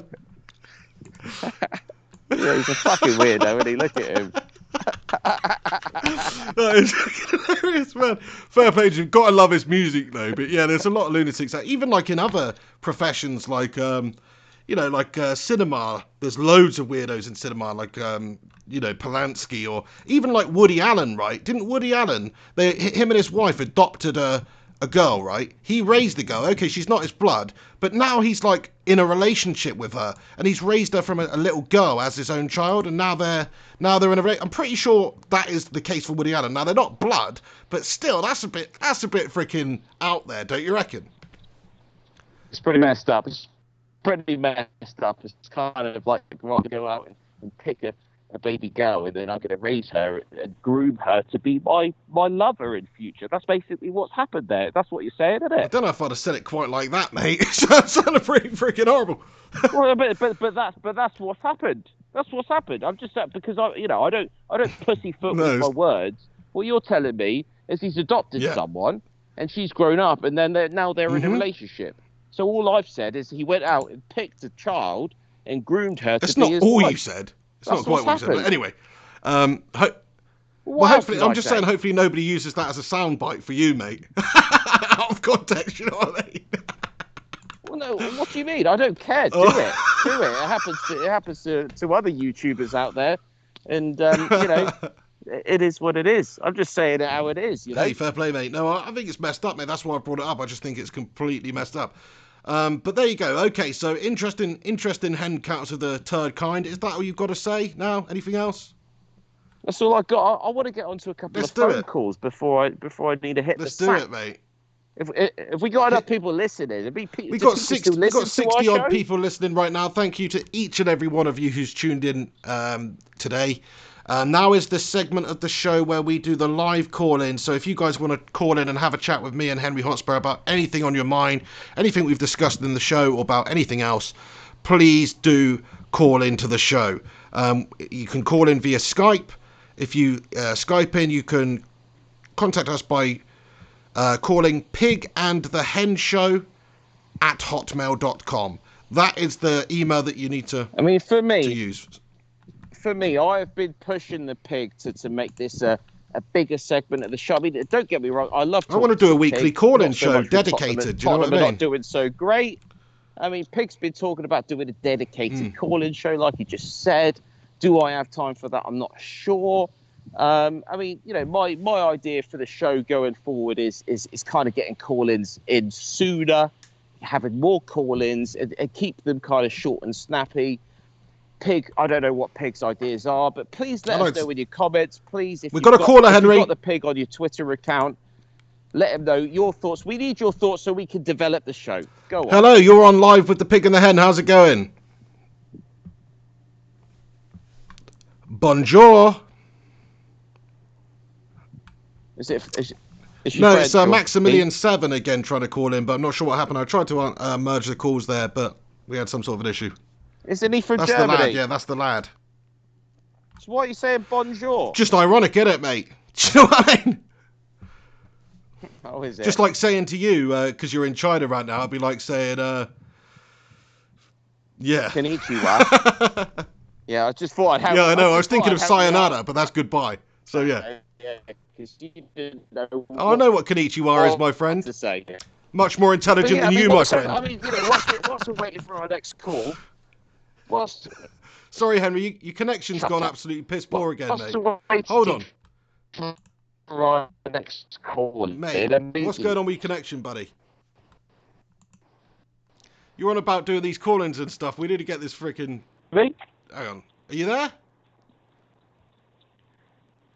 I'm here. Right, I'm going to reconnect with Henry, lads and lasses. Just give me 10 seconds again.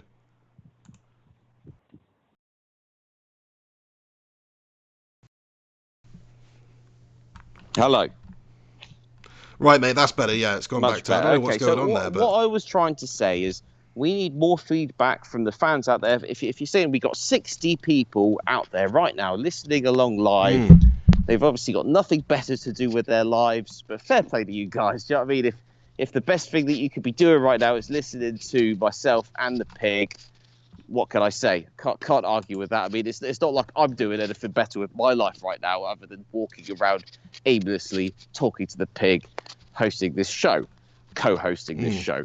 What we need to know is, do you want to have more of a say? Do you want to be calling in more? Do you want to be listening to less of me and the pig going at each other?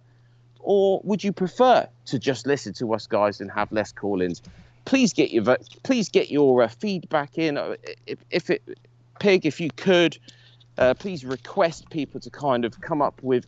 we need to have like a referendum on this for our avid viewers in terms of how you want the show to be shaped, how you see the future of the show being, because we appreciate the feedback and we appreciate that, you know, what you guys think out there. Simple as that.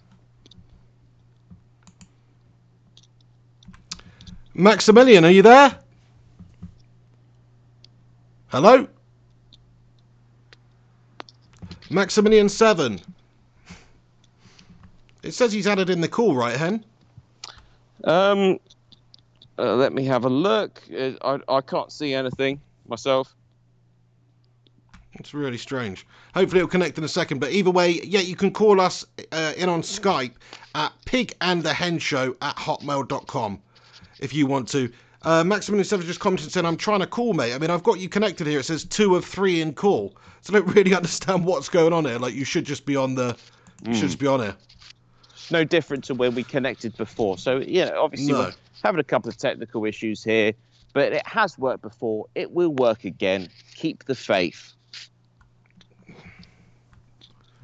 Yeah, so this is the other thing with the call-in segment. Like, but guys, get in there, call. Maybe it's just we're struggling to make contact with Maximilian. But if you other guys want to call in as well, please do. Alex Rudd comments and says he's driving, so he can't call in. But yeah, I mean, there's a lot of people just saying, like Gungshi says, he loves to hear us chatting COD and stuff. I think there's a good mixture. Do you know what I mean? It's called the Pig and the Hen Show. Like if you listen to Joe Rogan or whatever talk to his mates on the show, you don't want all these random people calling in throughout the entire show. There should be there would be a good good section for it. Well, I mean, I think you're feeling a little bit hurt today, Henry. That's what it is. Well, you realise you don't like talking to me that much because I've been pretty nasty about Spurs, mate, and I apologise. I don't mean to hurt you. Listen, can we stop bringing that up for a start? My point is this: you bring it up Joe Rogan, but Joe Rogan has different guests on every week, so it's like it's a fresh face, it's a fresh voice. With me and you, any other podcast with just a couple of people then? Yeah, but what other massive podcast is there where it's just two people that just the fighter and the kid, the king and the sting, your mom's house podcast. I don't know, mate. Like there's a bunch. Hang on. Wait a sec. Do I need to accept? Yes, that's what the letdown is. Henry's got a bloody accept as well. Do I hold and accept? Yes, you accept, mate. Accept. End and accept or hold and accept? Oh, what? You can't... What? There's no merge option, no? I don't understand what's going on, mate. There's no merge there. We got 7 missed calls from Maximilian. I'm feeling bad now. Yeah. Keep trying though, mate. I mean, it actually says, like, on my thing, it says Henry Dyer. It says Henry Maximilian 7. So I'm confused about what is going on here, mate. But either way, technical difficulties, guys. Apologies. Keep calling if we can get you in here. Maximilian 7. Place your call on hold. It makes no sense. Hold on a sec, guys. Henry, you speak for a minute. I've got to sort some stuff out. So, what do you want me to talk about? I don't know. Whatever you want, mate. I'm very pissed off that Pig is continuously Man United's odds or something. Obviously, been dissing, been very derogatory about Mauricio Pochettino. I mean, he's got a point. It hasn't been good enough recently at Tottenham Hotspur. Of course, Pig is going to want to do it because, I'm always derogatory about Manchester United, let's be honest. If they're not doing great, they're still not doing great. They're 1 point ahead. Annoys me because Pig, he wants to say that I'm talking cod shite when I'm saying eighth or below or less than 8th is not good enough for United. And he says points doesn't really matter. It's about how teams are doing. And, okay, let's not talk about how teams are doing right now. But United are 1 point ahead, and suddenly, United are fired and Tottenham are shite. Hey, Maximilian, are you on there? Hey, man. Hi. Hey, how's it going, Max? We got him. There we go. Yeah, for some reason... I had to call you back for some reason. I don't know what's going on there. Yeah, for some reason, like, you were right. It was saying, like, three out of 3 people are in the group. But when every time I click on call, it says that can't connect, which was weird. I don't know. Like, something's up. Yeah, something's up today. I mean, I am having service issues in my area at the moment with my broadband, so that could be a reason. Or Skype just need to get their game together. But either way, thanks for calling in, Max. What did you want to discuss today then, mate? What's on your mind over there in München? Isn't it München you live? Yeah, mate. Nice, yeah.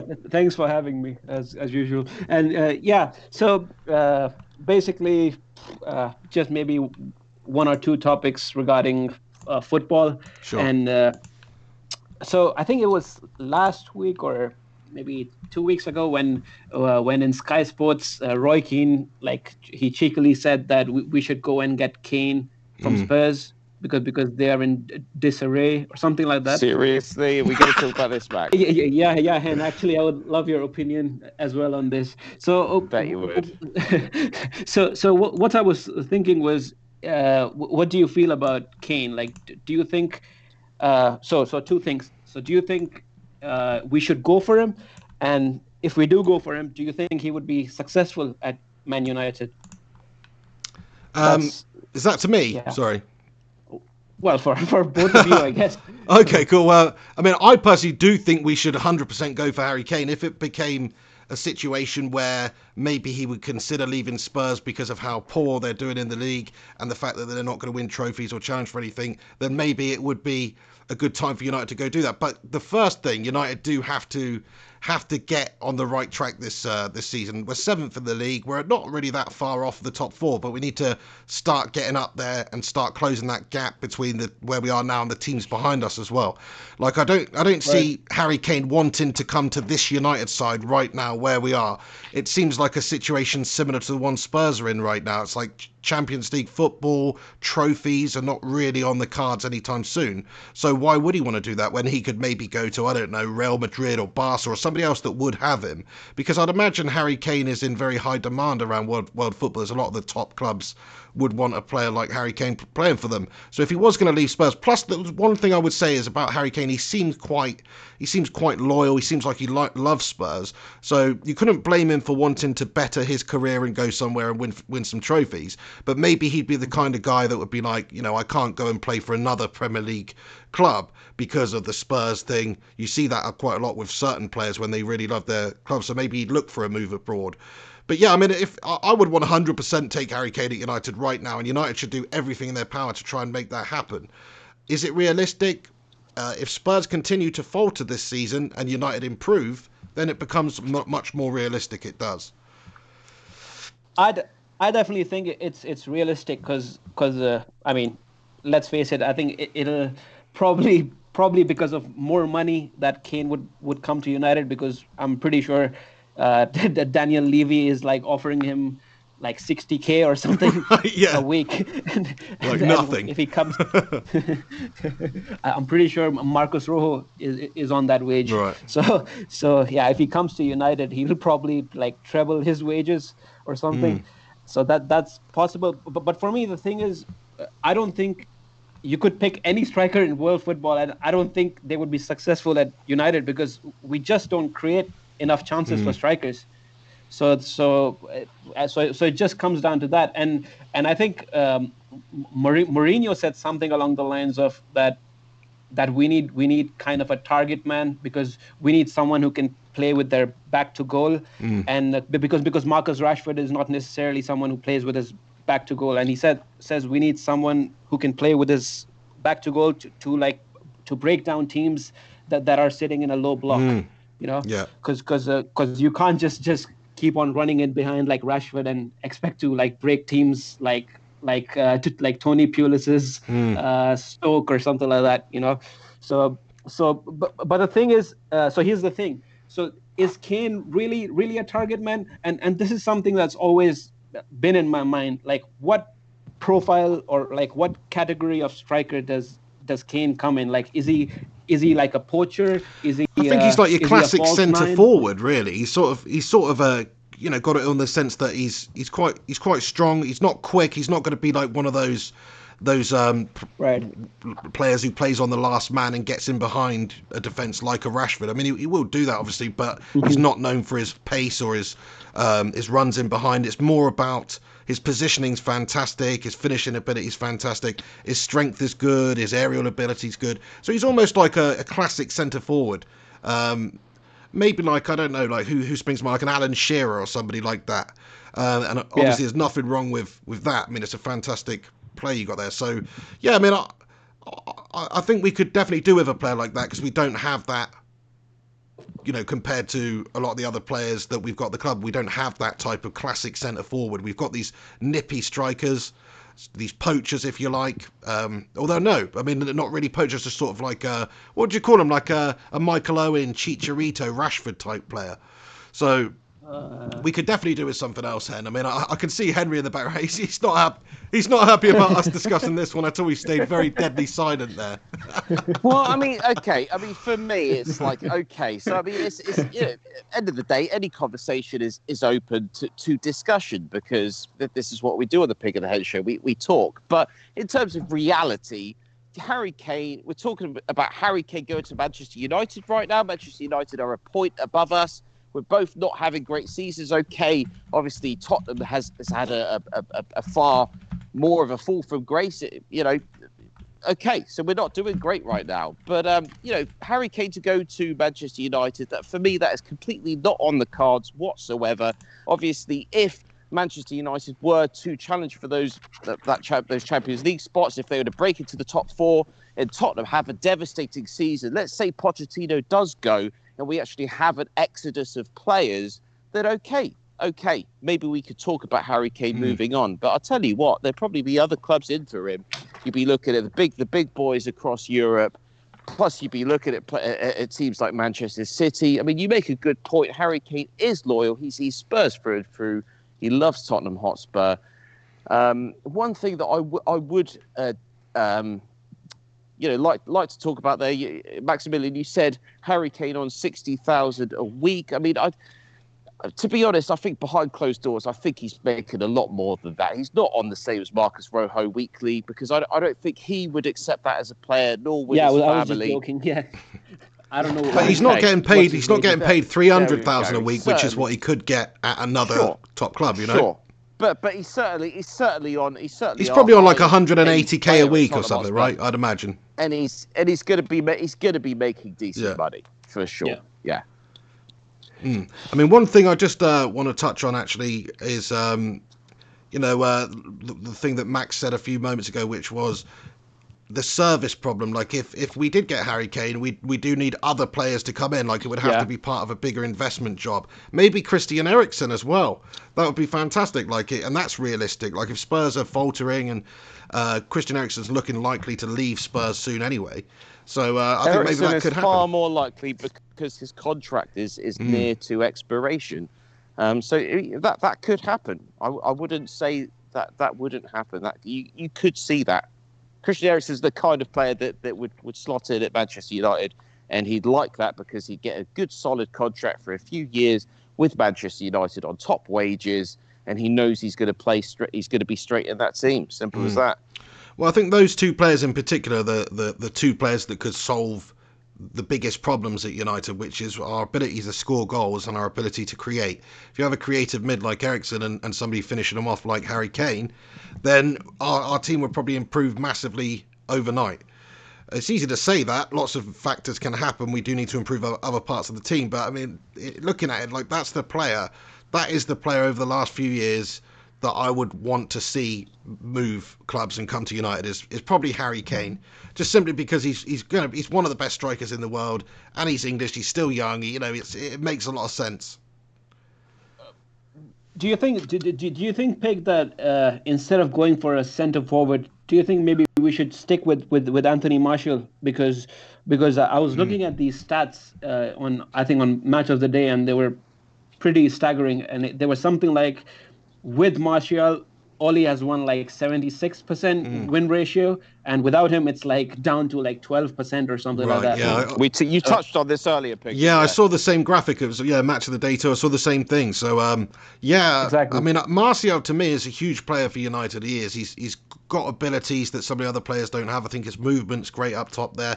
When you compare him playing the number 9 role to Rashford, it's like night and day in the options that you get. I'm not saying he's the best in the world at movement or anything. You have to remember with Martial, he's not played as an out-and-out striker for United over the years. He's been up there sometimes. Sometimes he has played, but he's been played left mid or, all over the place, really. So I think if he's given a good run, he could step up and be that important striker for us. The fact is, if we did sign Kane, then it's just going to mean that Martial's not going to be that main number 9, but he'll at least get this season to prove that. But yeah, I want to see us stick with Anthony Martial up top there for now. I do think we need another striker. Realistically, in January we're not going to get Harry Kane, so I think we need to get somebody in January to be a different player, like you said, somebody who's a bit more physical, somebody who plays with the back to goal type thing, can hold the ball up for the rest of the teammates.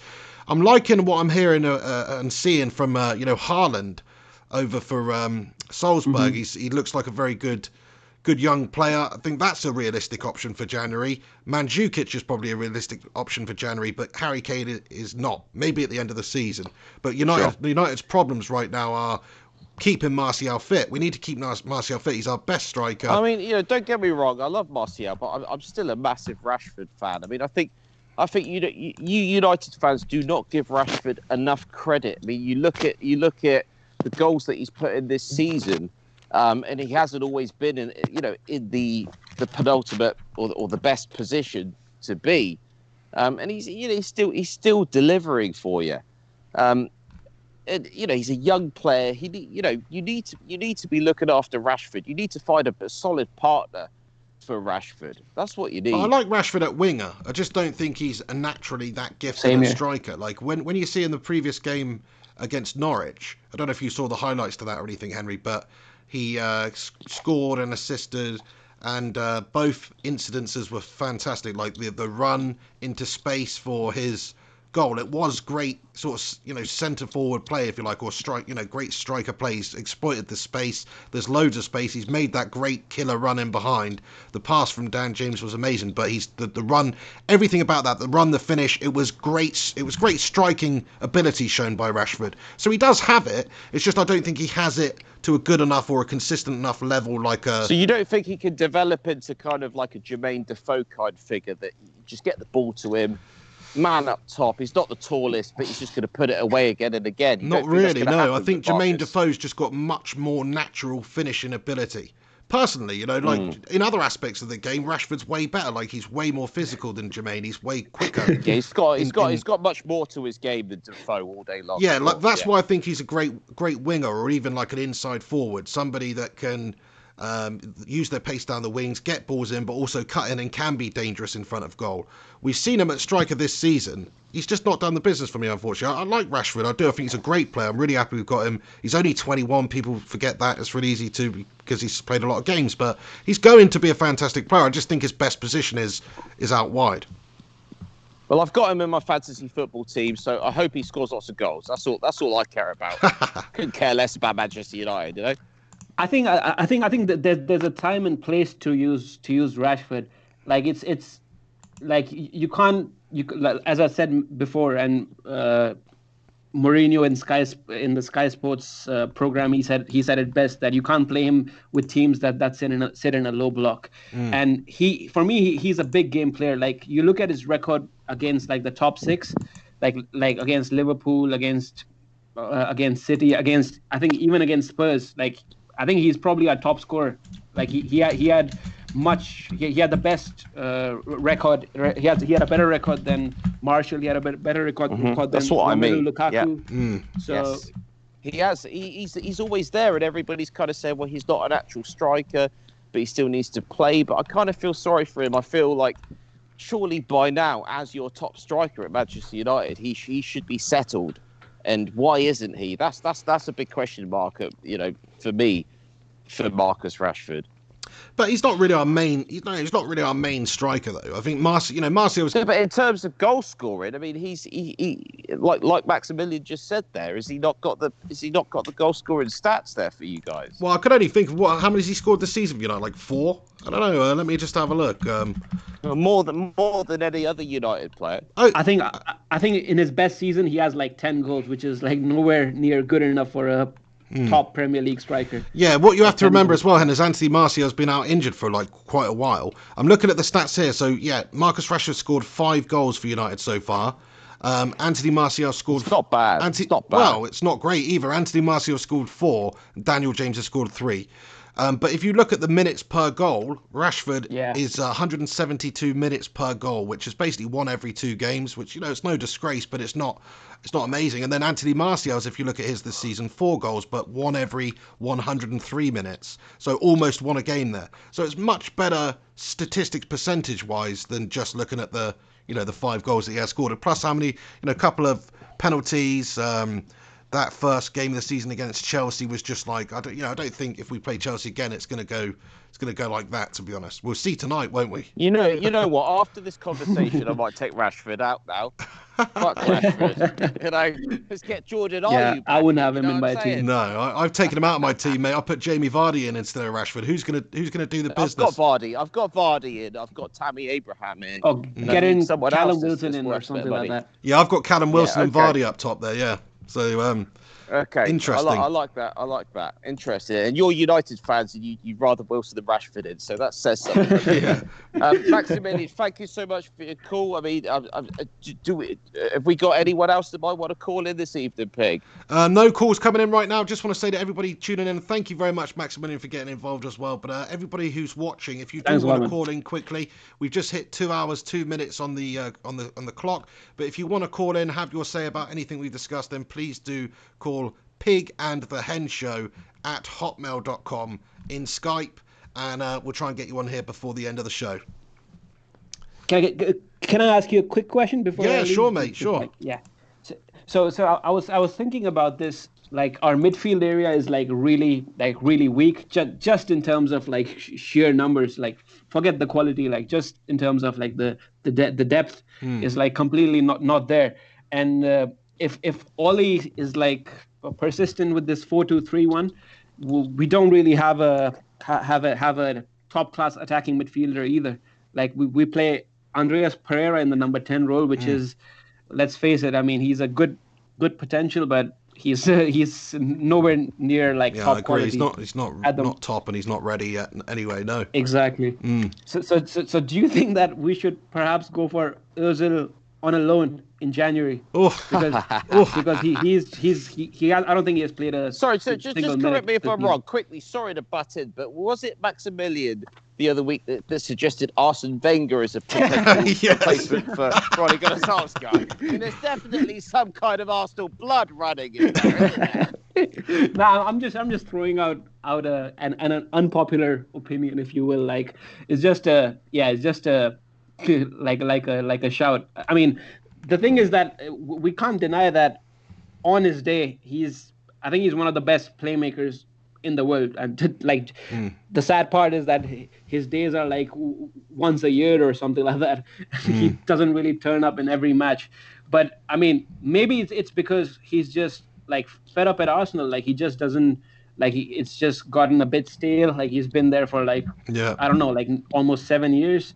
So I'm not saying that buy him on a permanent contract. Right. Just like get him in on a loan, because I don't want this to be like an Alexis Sanchez thing again.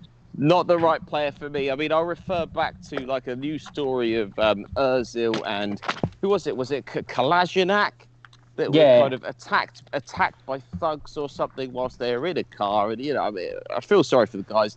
No one should be the victim of some kind of assault crime or whatever it is. Okay, but bottom line, Ozil stayed in the car, and Kolasinac gets out, and it actually has it out with these guys.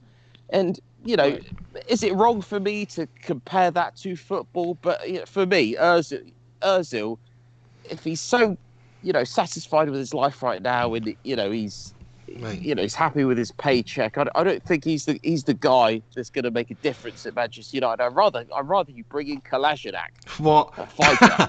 Anyway, no, Ozil, I mean, he's a good player, but yeah, I mean, he'll probably get more opportunities now. Xhaka had that nightmare the other day with telling the fans to F off and all that. He might get some opportunities now, but to me, Ozil's a very good player, but I don't think he's the right fit for United right now, because he's sort of had a struggling career over the last couple of years. If we were getting the Ozil at Real Madrid, who's feeding Ronaldo with 47 goals a season or whatever it is, then 100%. But maybe that's also that part of his career is also complemented by the fact he's playing with such great players, with even in the Germany team, and it makes it easier. Whereas this Arsenal team and even this United team, they're nowhere near those levels. Sorry, we just missed somebody's call. I apologise. If you want to call in again, we'll get you back on a. Yeah, thank you very much, Maximilian, for your great comments there. I mean, Ozil on a loan as well. I don't think Ozil on a loan is that realistic. I don't think Arsenal would want to give their player to us on a loan basis. So maybe if we bought him for a lot of money, they'd consider it. But again, because he's out of contract, I believe, at the end of the season anyway. So if they send him out on a loan, so after that, like it's pretty much done for him anyway, because he's out of contract. Right. So right. I mean, but I don't see him going. Maximilian, honestly, I don't see him going to a top team. I think for me, Ozil's career is very much over unless he completely starts showing everybody what a player he is. I mean, because he is nowhere near top tier level football. If you to be honest, Maximilian, I've got to have it out with you to suggest that he should be a loan signing for Manchester United right now. No, come on, mate. What are you smoking? He has been a quality player, though. Let's face it. He's the best number. He would be the best number 10 on paper if he actually comes in our squad, because we don't have any number 10s. He's on paper. He is that for Arsenal, but he doesn't show it, does he?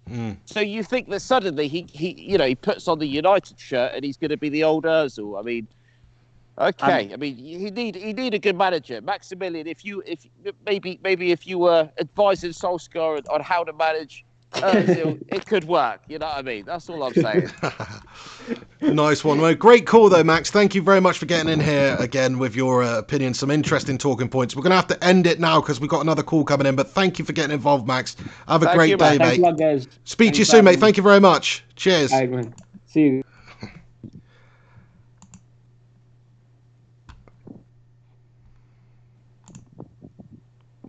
And on to the next Alex call. Rudd, how you doing, mate? Crikey, somebody else is in here too. How did that happen? Perfect. Who are we speaking to, guys? I got a break. You speaking to me? I don't know who else.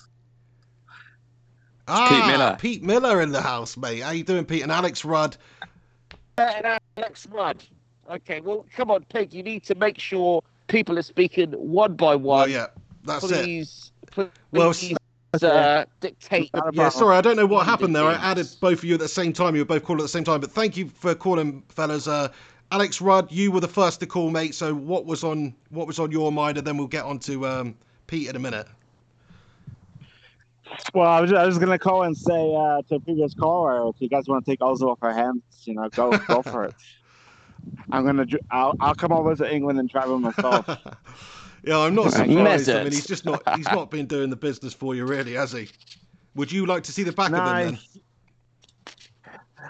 I was never really a fan of his, to be honest. I know like a lot of you Arsenal fans were, but I watched him in Real Madrid, especially his last season, last 2 seasons, and he's done the same thing there. Like he just gets he's the kind of player that just comes in, gets a lot of money, and then he just sulks around and woe is me kind of player. I don't need him. I don't want him. Well described. As far as the Spurs, I think I should sell Dele Alli. I haven't seen anything from him in 2 years.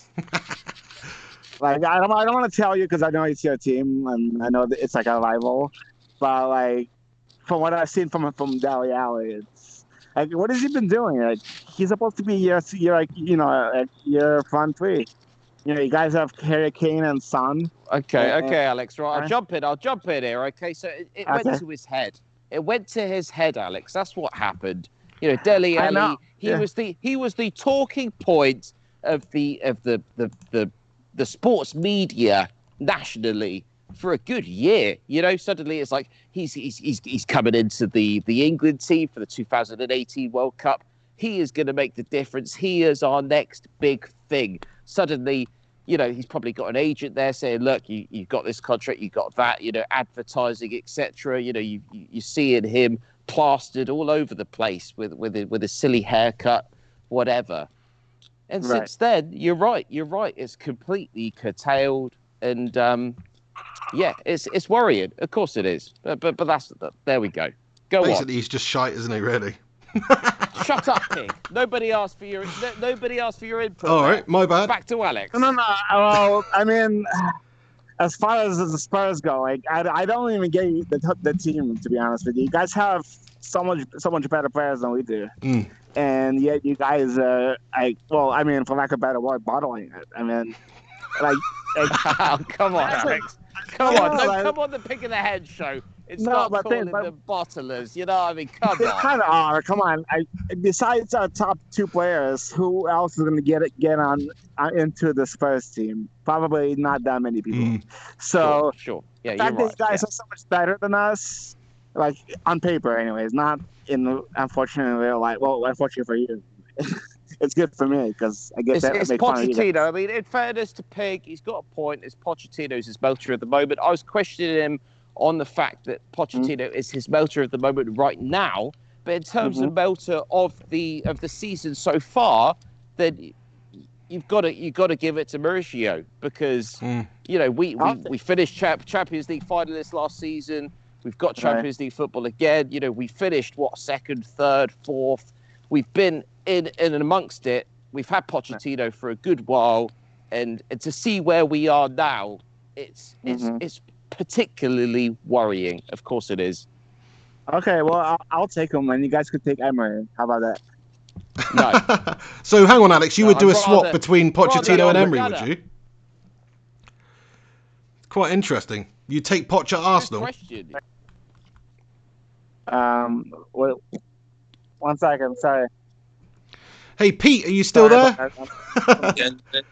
Still there, Nice mate. one. We better just check in with Pete. Hey, Alex Rudd, thank you very much, mate. Stay on the phone if you can. But yeah, Pete, where are you calling from, mate? West Midlands. Nice mate, one, England. nice one. Thank you for calling in, Pete, and thank you for your cheeky little super chat earlier as well, man. What did you want to talk about today, Pete?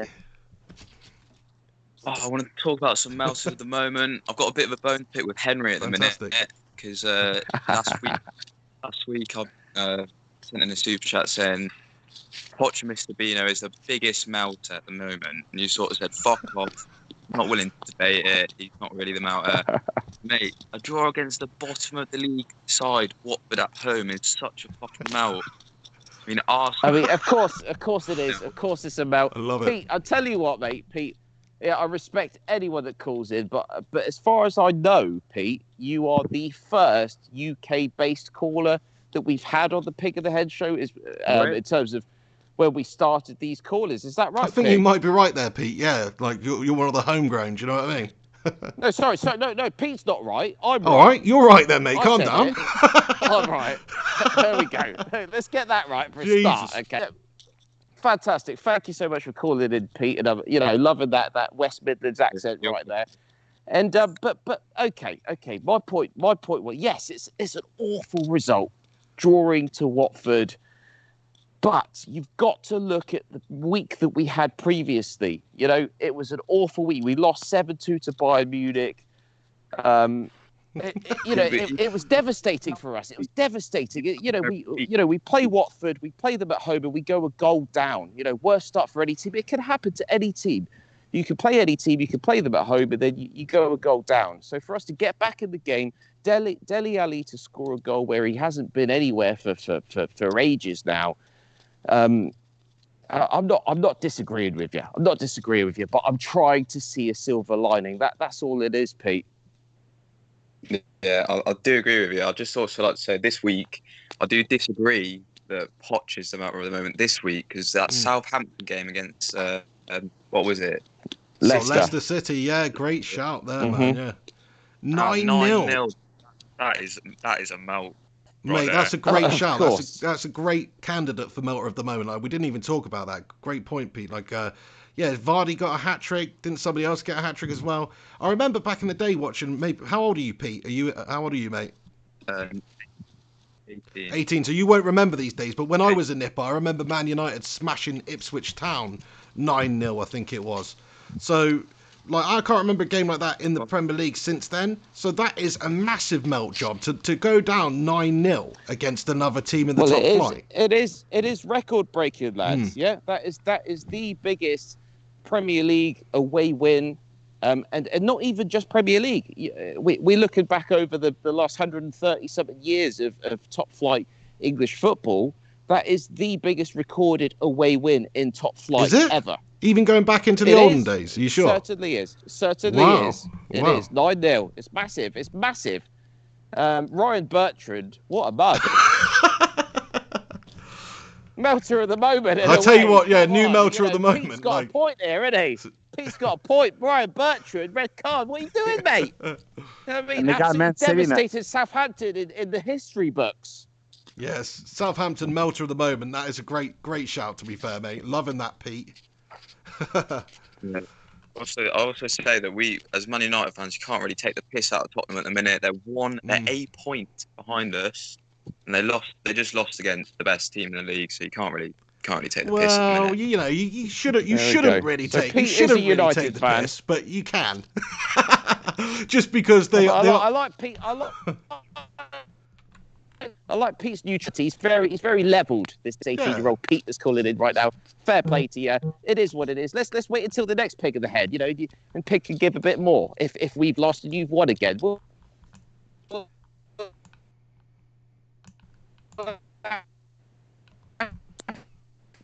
Your connection's gone shite, Henry. Where are we? I've just given it to Marco Silva. Yeah, nothing new. Okay.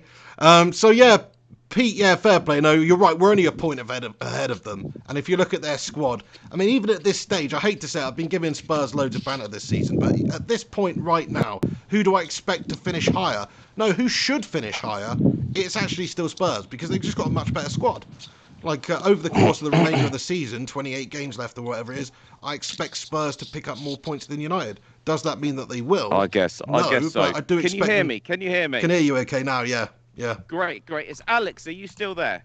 I'm still here. Pete. Alex, are you still there? Alex, let's go back to the question earlier. Would you swap Mauricio Pochettino for Unai Emery? I'll try him because I don't think Unai Emery has any idea what he's doing. He's playing three defensive midfielders and a field at the same time. He has a Ceballos who's a great creator in the midfield. And he's always coming off the bench, and it always pisses me off. Like, why do we start games like that? So you're not a massive fan, basically. I was never Emery in because I've seen him bottle it at what's it called? PSG. PSG, yeah, PSG, right? I don't even count the French league. I mean, to be honest with you, like anybody could win that league. I could manage that league and win, most likely. Yeah, I think you could as well. Like Wow. if you're PSG, you know, you'd have to have a complete Mauricio Pochettino calamity not to win the league. Do you know what I mean? Well, yeah, or Emery or anybody else. Yeah. Yeah. No, I don't think he's doing But, that great at Arsenal. To be fair, like time will tell. But I'm not blown away by what he's achieved so far. I think his time is running out. Do you want Wenger in? I think, No, but come on, guys. Big boots to fill. okay. Right, big boots to fill. We have two captains who left our team. Well, okay, I know Xhaka didn't leave our team, but I'm pretty sure he's out the door soon. You know, we had Cascioni in the summer. He had that, you know, like when he didn't travel with us. He was our captain. And now we have Glenn and Xhaka. I mean, so, like, if our captains are, like, you know, basically going AWOL, then, you know, what does it say about the manager? You know? Something's wrong with the team. And I'm not saying we should be at Chelsea and change the manager every, like, 5 minutes. But we do need to settle on something. Wenger was great for us, you know, except the last couple of years. Yeah. Even though he did a few FA Cups, whatever, that's cool. I appreciate him. I respect him. You know, he's the only manager I really knew at Arsenal since I started supporting him.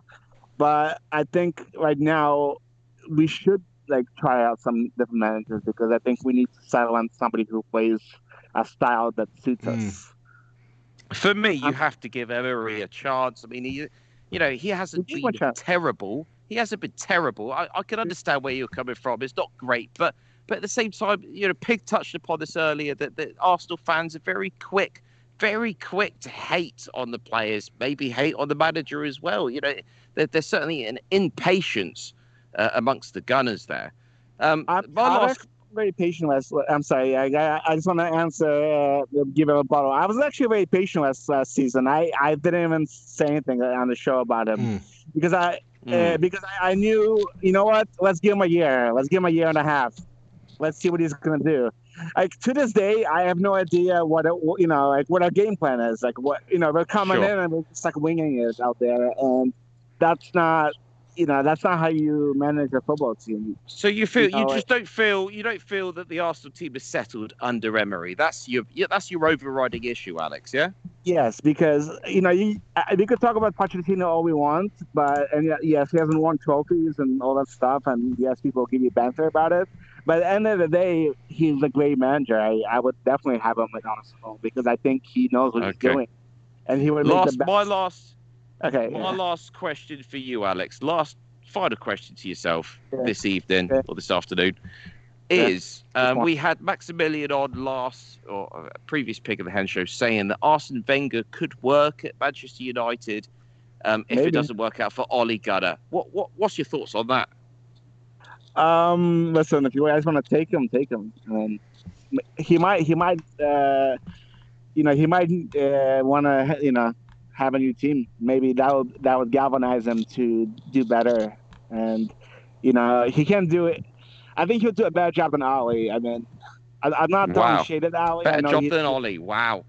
Well, I mean, United worst season in pretty much since like '75, I believe. Since you guys got nice. Go on, keep going, Alex. That's what I like to listen to.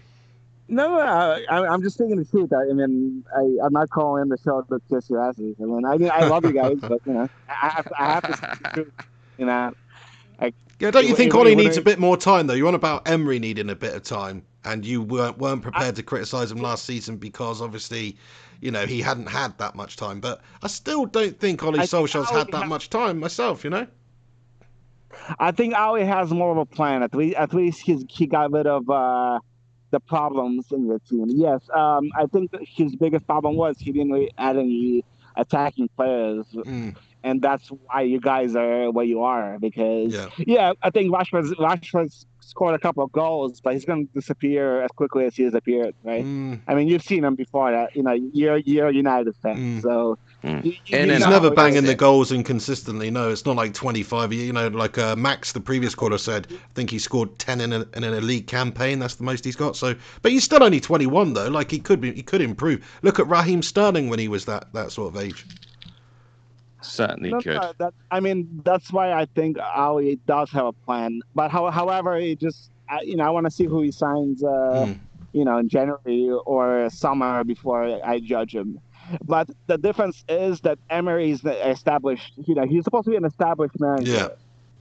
He's not an ex-player who just came in and, he's a caretaker manager. He's an established manager. You're expecting him to do a job. There we go. Yes. Thank you so much, Alex. Can I ask you, Alex, just before you go, what is it about Arsenal managers where they have to have just ridiculous names? Like Arsene Wenger, Arsene, like that's not a very common name. Unai, what the fuck's that all about? Unai, who's called Unai? Sounds like a Teletubbies character or something. I don't know. Ask French people because that's all we seem to like is French managers. There we go. I don't know about Unai, but Arsene was a great name for an Arsenal manager because of the letters. Literally the first 5 letters of his name are the same as the fucking club's name. Mate, they used to have Arsene Wenger. They used to have Andre Arshavin, like shaving arse, and they're called Arsenal. They're a complete arse team, mate. Plus, they're just a bunch of arseholes, aren't they? And if you can find a manager that is like Totten something for Spurs, then that could work, couldn't it? Who knows? Hey, Alex Rudd, thank you so much for the call, mate. We're just going to have to go back over to Pete quickly. But Alex, thank you very much for getting in with your call and thoughts and opinions. Some interesting points there, buddy. Appreciate it. See you guys later. See you later, buddy. Thank you, Alex Rudd. Boom. And are you still there, Pete? We just kept you on for a minute because are you still there? Yeah. Fuck Arsenal. Fuck Arsenal, yeah. I was like, So have you got, whilst you've been sitting there waiting patiently, have you thought of anything else that you'd like to mention on the show? Yeah, I was thinking when you were mentioning Solskjaer, now he hasn't had enough time and all that. I think he's had enough time to prove that he's pretty shit and out of his depth, I think, mate, to be honest. Oh, I know. Are you a United fan, I'm guessing, Pete, yeah? Yeah, I am, yeah. Yeah, so yeah, I mean there is a lot of people that don't want Ollie at the club. If you look at his CV and what he's done, he's not done nothing really. And if you look at what he's done whilst being United manager, well, it's been a bag of shit really. Like we're still 7th, we still haven't done a whole lot. But I don't think he's made it. We were talking about it with Rudd a moment ago. Like we didn't get the strikers in the window. We lost Lukaku, we lost Sanchez, we lost Herrera. We didn't replace any of those 3 positions. And when you lose, okay, they were shit players for us, but they were still big name players in those areas. I think he at least needs a bit more time to build this squad into his vision or whatever before we really judge him. We're still only 5 points off of top 4. It's early days yet. We've had a terrible start. Look at the next 4 games. They're easily winnable games. Like, if he can't win those 4 games, then he's having a nightmare. But if he does win those 4 games, we'll be right back up there and everybody will be saying, oh, he's all right. He's learning as he goes. He's progressing this United side. But right now, yeah, we're 7th in the league, mate. But, it could be worse. We could be 11th with a better squad. Other than 10 games against pretty shit teams anyway, he's just proven week out. He doesn't know the basics of sport management for me, like playing the same shit over and over again. And United in the whole of England, we've invested the most in our youth development. Why are we not seeing like Scott McTominay's for every position that we could just play there that's not playing boring football like the rest of them? I don't know. He just seems like them boring football week in, week out, mate. That's all I'm saying. Fair play, but I mean that's my main criticism of him too. Really, is the fact that he hasn't really brought on the youth as much as he said he was going to. Like, okay, recently we've seen Brandon Williams come into it, but even in the last game when it's a good opportunity for him, he still puts Ashley Young in there, which I'm just like scratching my head about that one, thinking, what is the point of this? Like, give the other guy an opportunity to progress, And he's probably better than Young is anyway. Young's just getting on and he's over the hill. Same thing with some of the other players. Like, we've seen Garner once this season. We've barely seen Greenwood. So, yeah, I do think that he selects certain players based on the name, the reputation, whatever it may be. Like, there's no way Matic should be starting games. Jesse Lingard shouldn't be starting games. Ashley Young shouldn't be starting games. But he does give them opportunities, and that pisses me off. So that's probably my biggest criticism of him, but at the same time, like, we've had big name managers over the last 6 years, and none of them have really worked out that well. So I want to give him a bit more. Want to give him a bit more time, but I respect that you don't think he's up to the job. Only time will tell. Hopefully, he gets a little bit more time to show it. Anyway. Yeah, it's just giving me anxiety whether it's in or out. And shit every game, and it's well, like, I love Pete. I love what you're saying here. Sorry, go on. But like, he needs to be winning he needs to be beating both, like, all of the relegation teams away and at home. Like, if you're Man United, it's a disgrace if you're not. So to win 3-1, like, you're gonna have. But it's defeats against teams like fucking Newcastle. Yeah, West Ham as well. We lost to we got bullied by West Ham. Ridiculous. Yeah, no, I hear you, mate. Like, we should be. It's okay as United at the moment to lose to, Liverpool and City and even Spurs and Chelsea's and teams like that. But when you're coming up against the lowest of the low, we should be dominating them still. Another criticism of Ollie that I've got is the way he set the team up in a lot of these games. So, like the Norwich game, I was happy with how he set up and how he went about it. We scored 3 goals. We could have scored 5 because we had a couple of pens missed. It was an attacking game of football. We're coming up against lesser opposition. That's how we should approach every game against lesser opposition, is trying to outplay them, trying to outscore them, get at them. What annoys me about Ollie is, okay, it's all well and good setting up when you're playing Liverpool to be defensive and that sort of stuff, but then he was doing that against like much lesser teams as well. That's why maybe West Ham had their way with us, because we're just set up far too negatively, inviting them onto us, trying to just counter. But we can't break these teams down. So I think we're lacking personnel, but also his tactics, his selections, they are a problem. But he's learning. He's hopefully learning, and hopefully we'll change this, and he can realise, Jesse Lingard's actually just a complete bang average player, shouldn't be playing. Let's give somebody else an opportunity. I hope that he does learn from his mistakes. All football managers make mistakes. It's just about how you learn from them and what you change. But yeah, I mean, great call from you there, Pete. I must say, loving the level of calls today. Just before you go, Pete. I mean, thank you so much for calling in. As I said, our first kind of British caller, which I'll always remember this call, because the Pig and the Head show, I hope, will continue to go on. So we'll always remember our first British caller. But just a couple of questions before you go. How long have you been listening to the show, Pete? It's like maybe 4 months. 4 months been watching the channel. I mean, I like to put it on while I revise and do that shit for my A-levels and just have it on.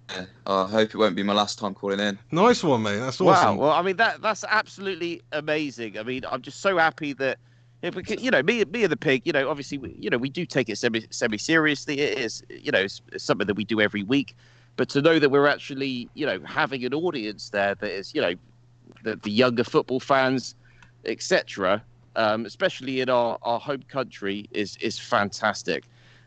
One final question, not so much football related. I'm not gonna press you on it, but I know that there is a general election around the corner within the UK.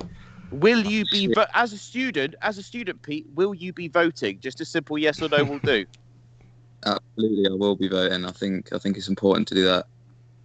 Great, brilliant. I'm happy with that. Hey, Pete, thank you so much for calling in, mate. Top man, appreciate it. And just one thing to end it on with you, buddy. If you had to say in your heart of hearts right now, who's going to finish higher this season in the Premier League out of Spurs and United? No, because pig. I just want to know what people think. What do you think on that one, just quickly? To be honest, it fucking does pay me to say it, but I think it will be Spurs on that one. Hey. Mate, I'm the same. I think Spurs will finish above United this season, and if they don't, they really should, because they've just got a much better team. And yeah, they've had a bad dip, but if you look at the squad they've got, man, they've still got a squad capable of getting back into the top 4. There's loads of the season left. But yeah, I just wanted to hear your thoughts on that, Pete. Nice one, mate. Henry enjoyed that. Pressure's on. Quality. All right then, people. Thanks for calling in, mate. And don't be a stranger, mate. Call in anytime you can. We'd love to hear from you. Thanks for having me on. Top man. Have a good day, mate. Cheers. No problem at all. Speak to you soon. Bye.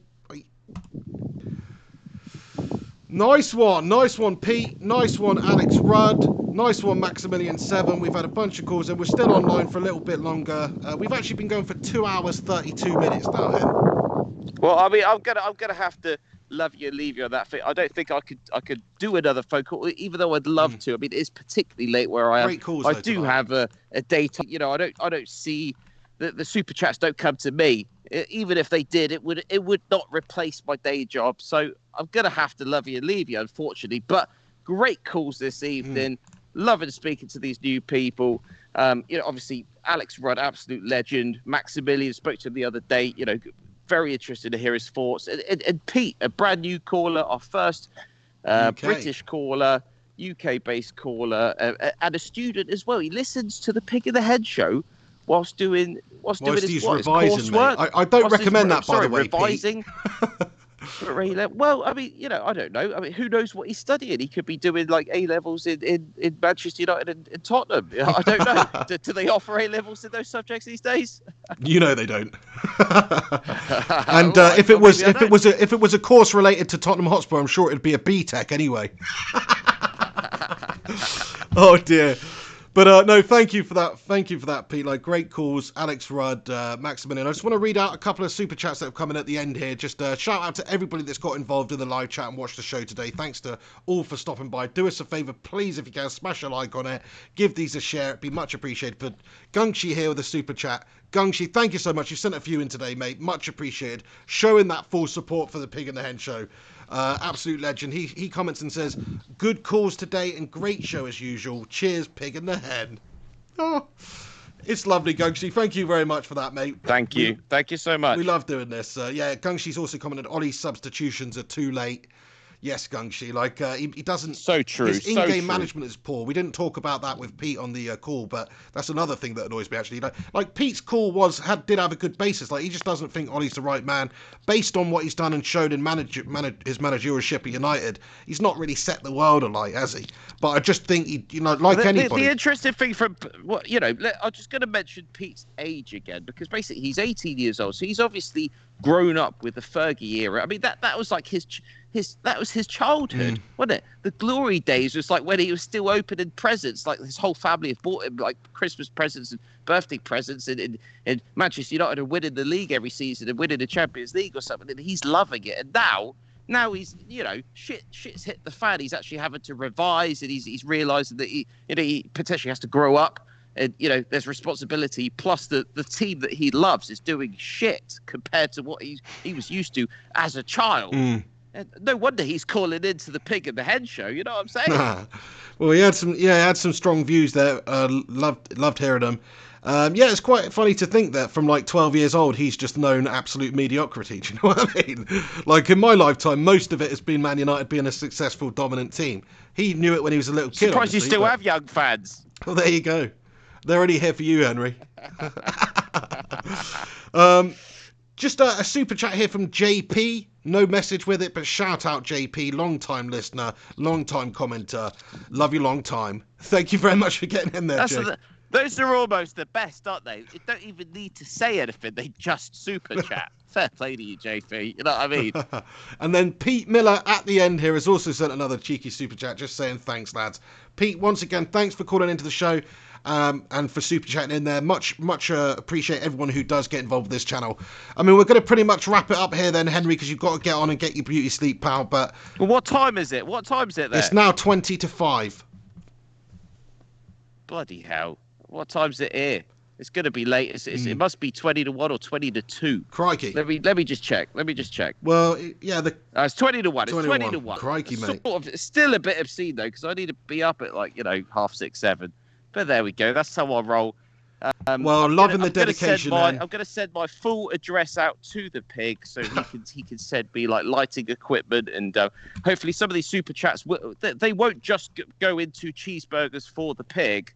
This super chats will materialize into technology for the show.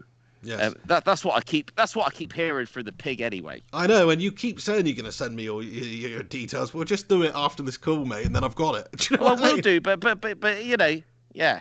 Then I can send them. So There we It's go. like you're running That's some the sort future. of covert operation for the Chinese government or something. You're not even on the radar. It's like, you know what I mean?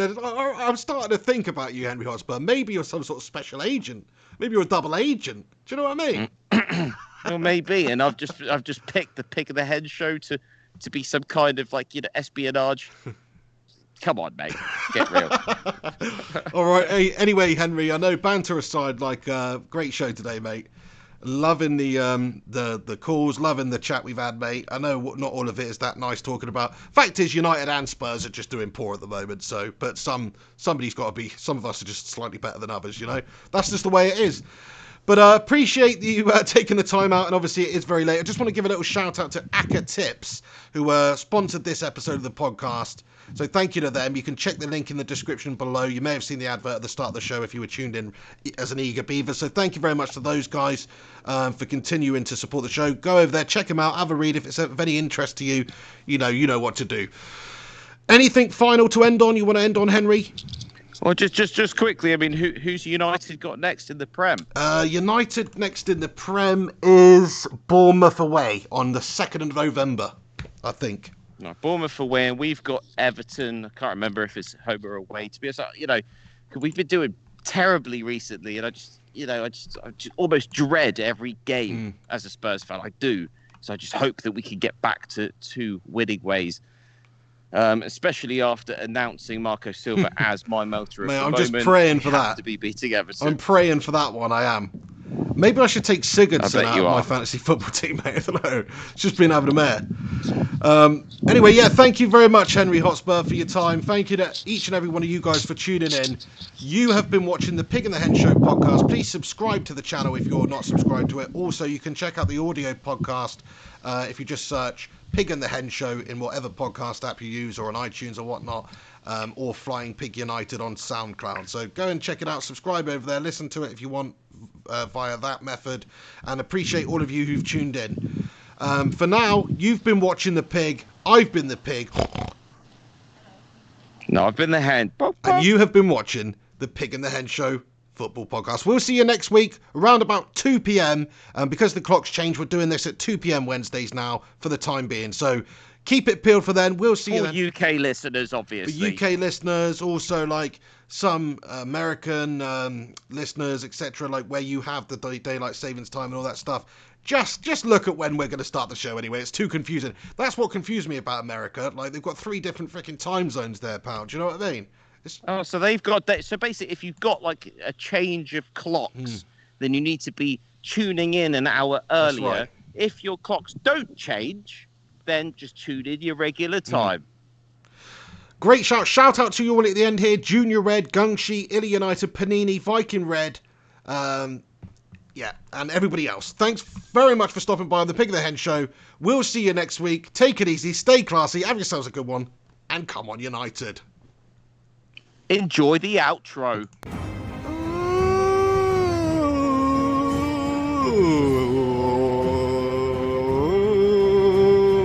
Pig and the Hen.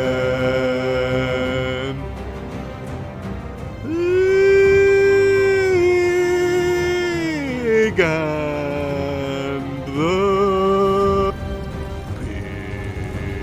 Pig and the Hen. Pig and the Hen Show, Pig and the Hen Show, Pig and the Hen Show. Pig and the Hen Show, Pig and the Hen Show.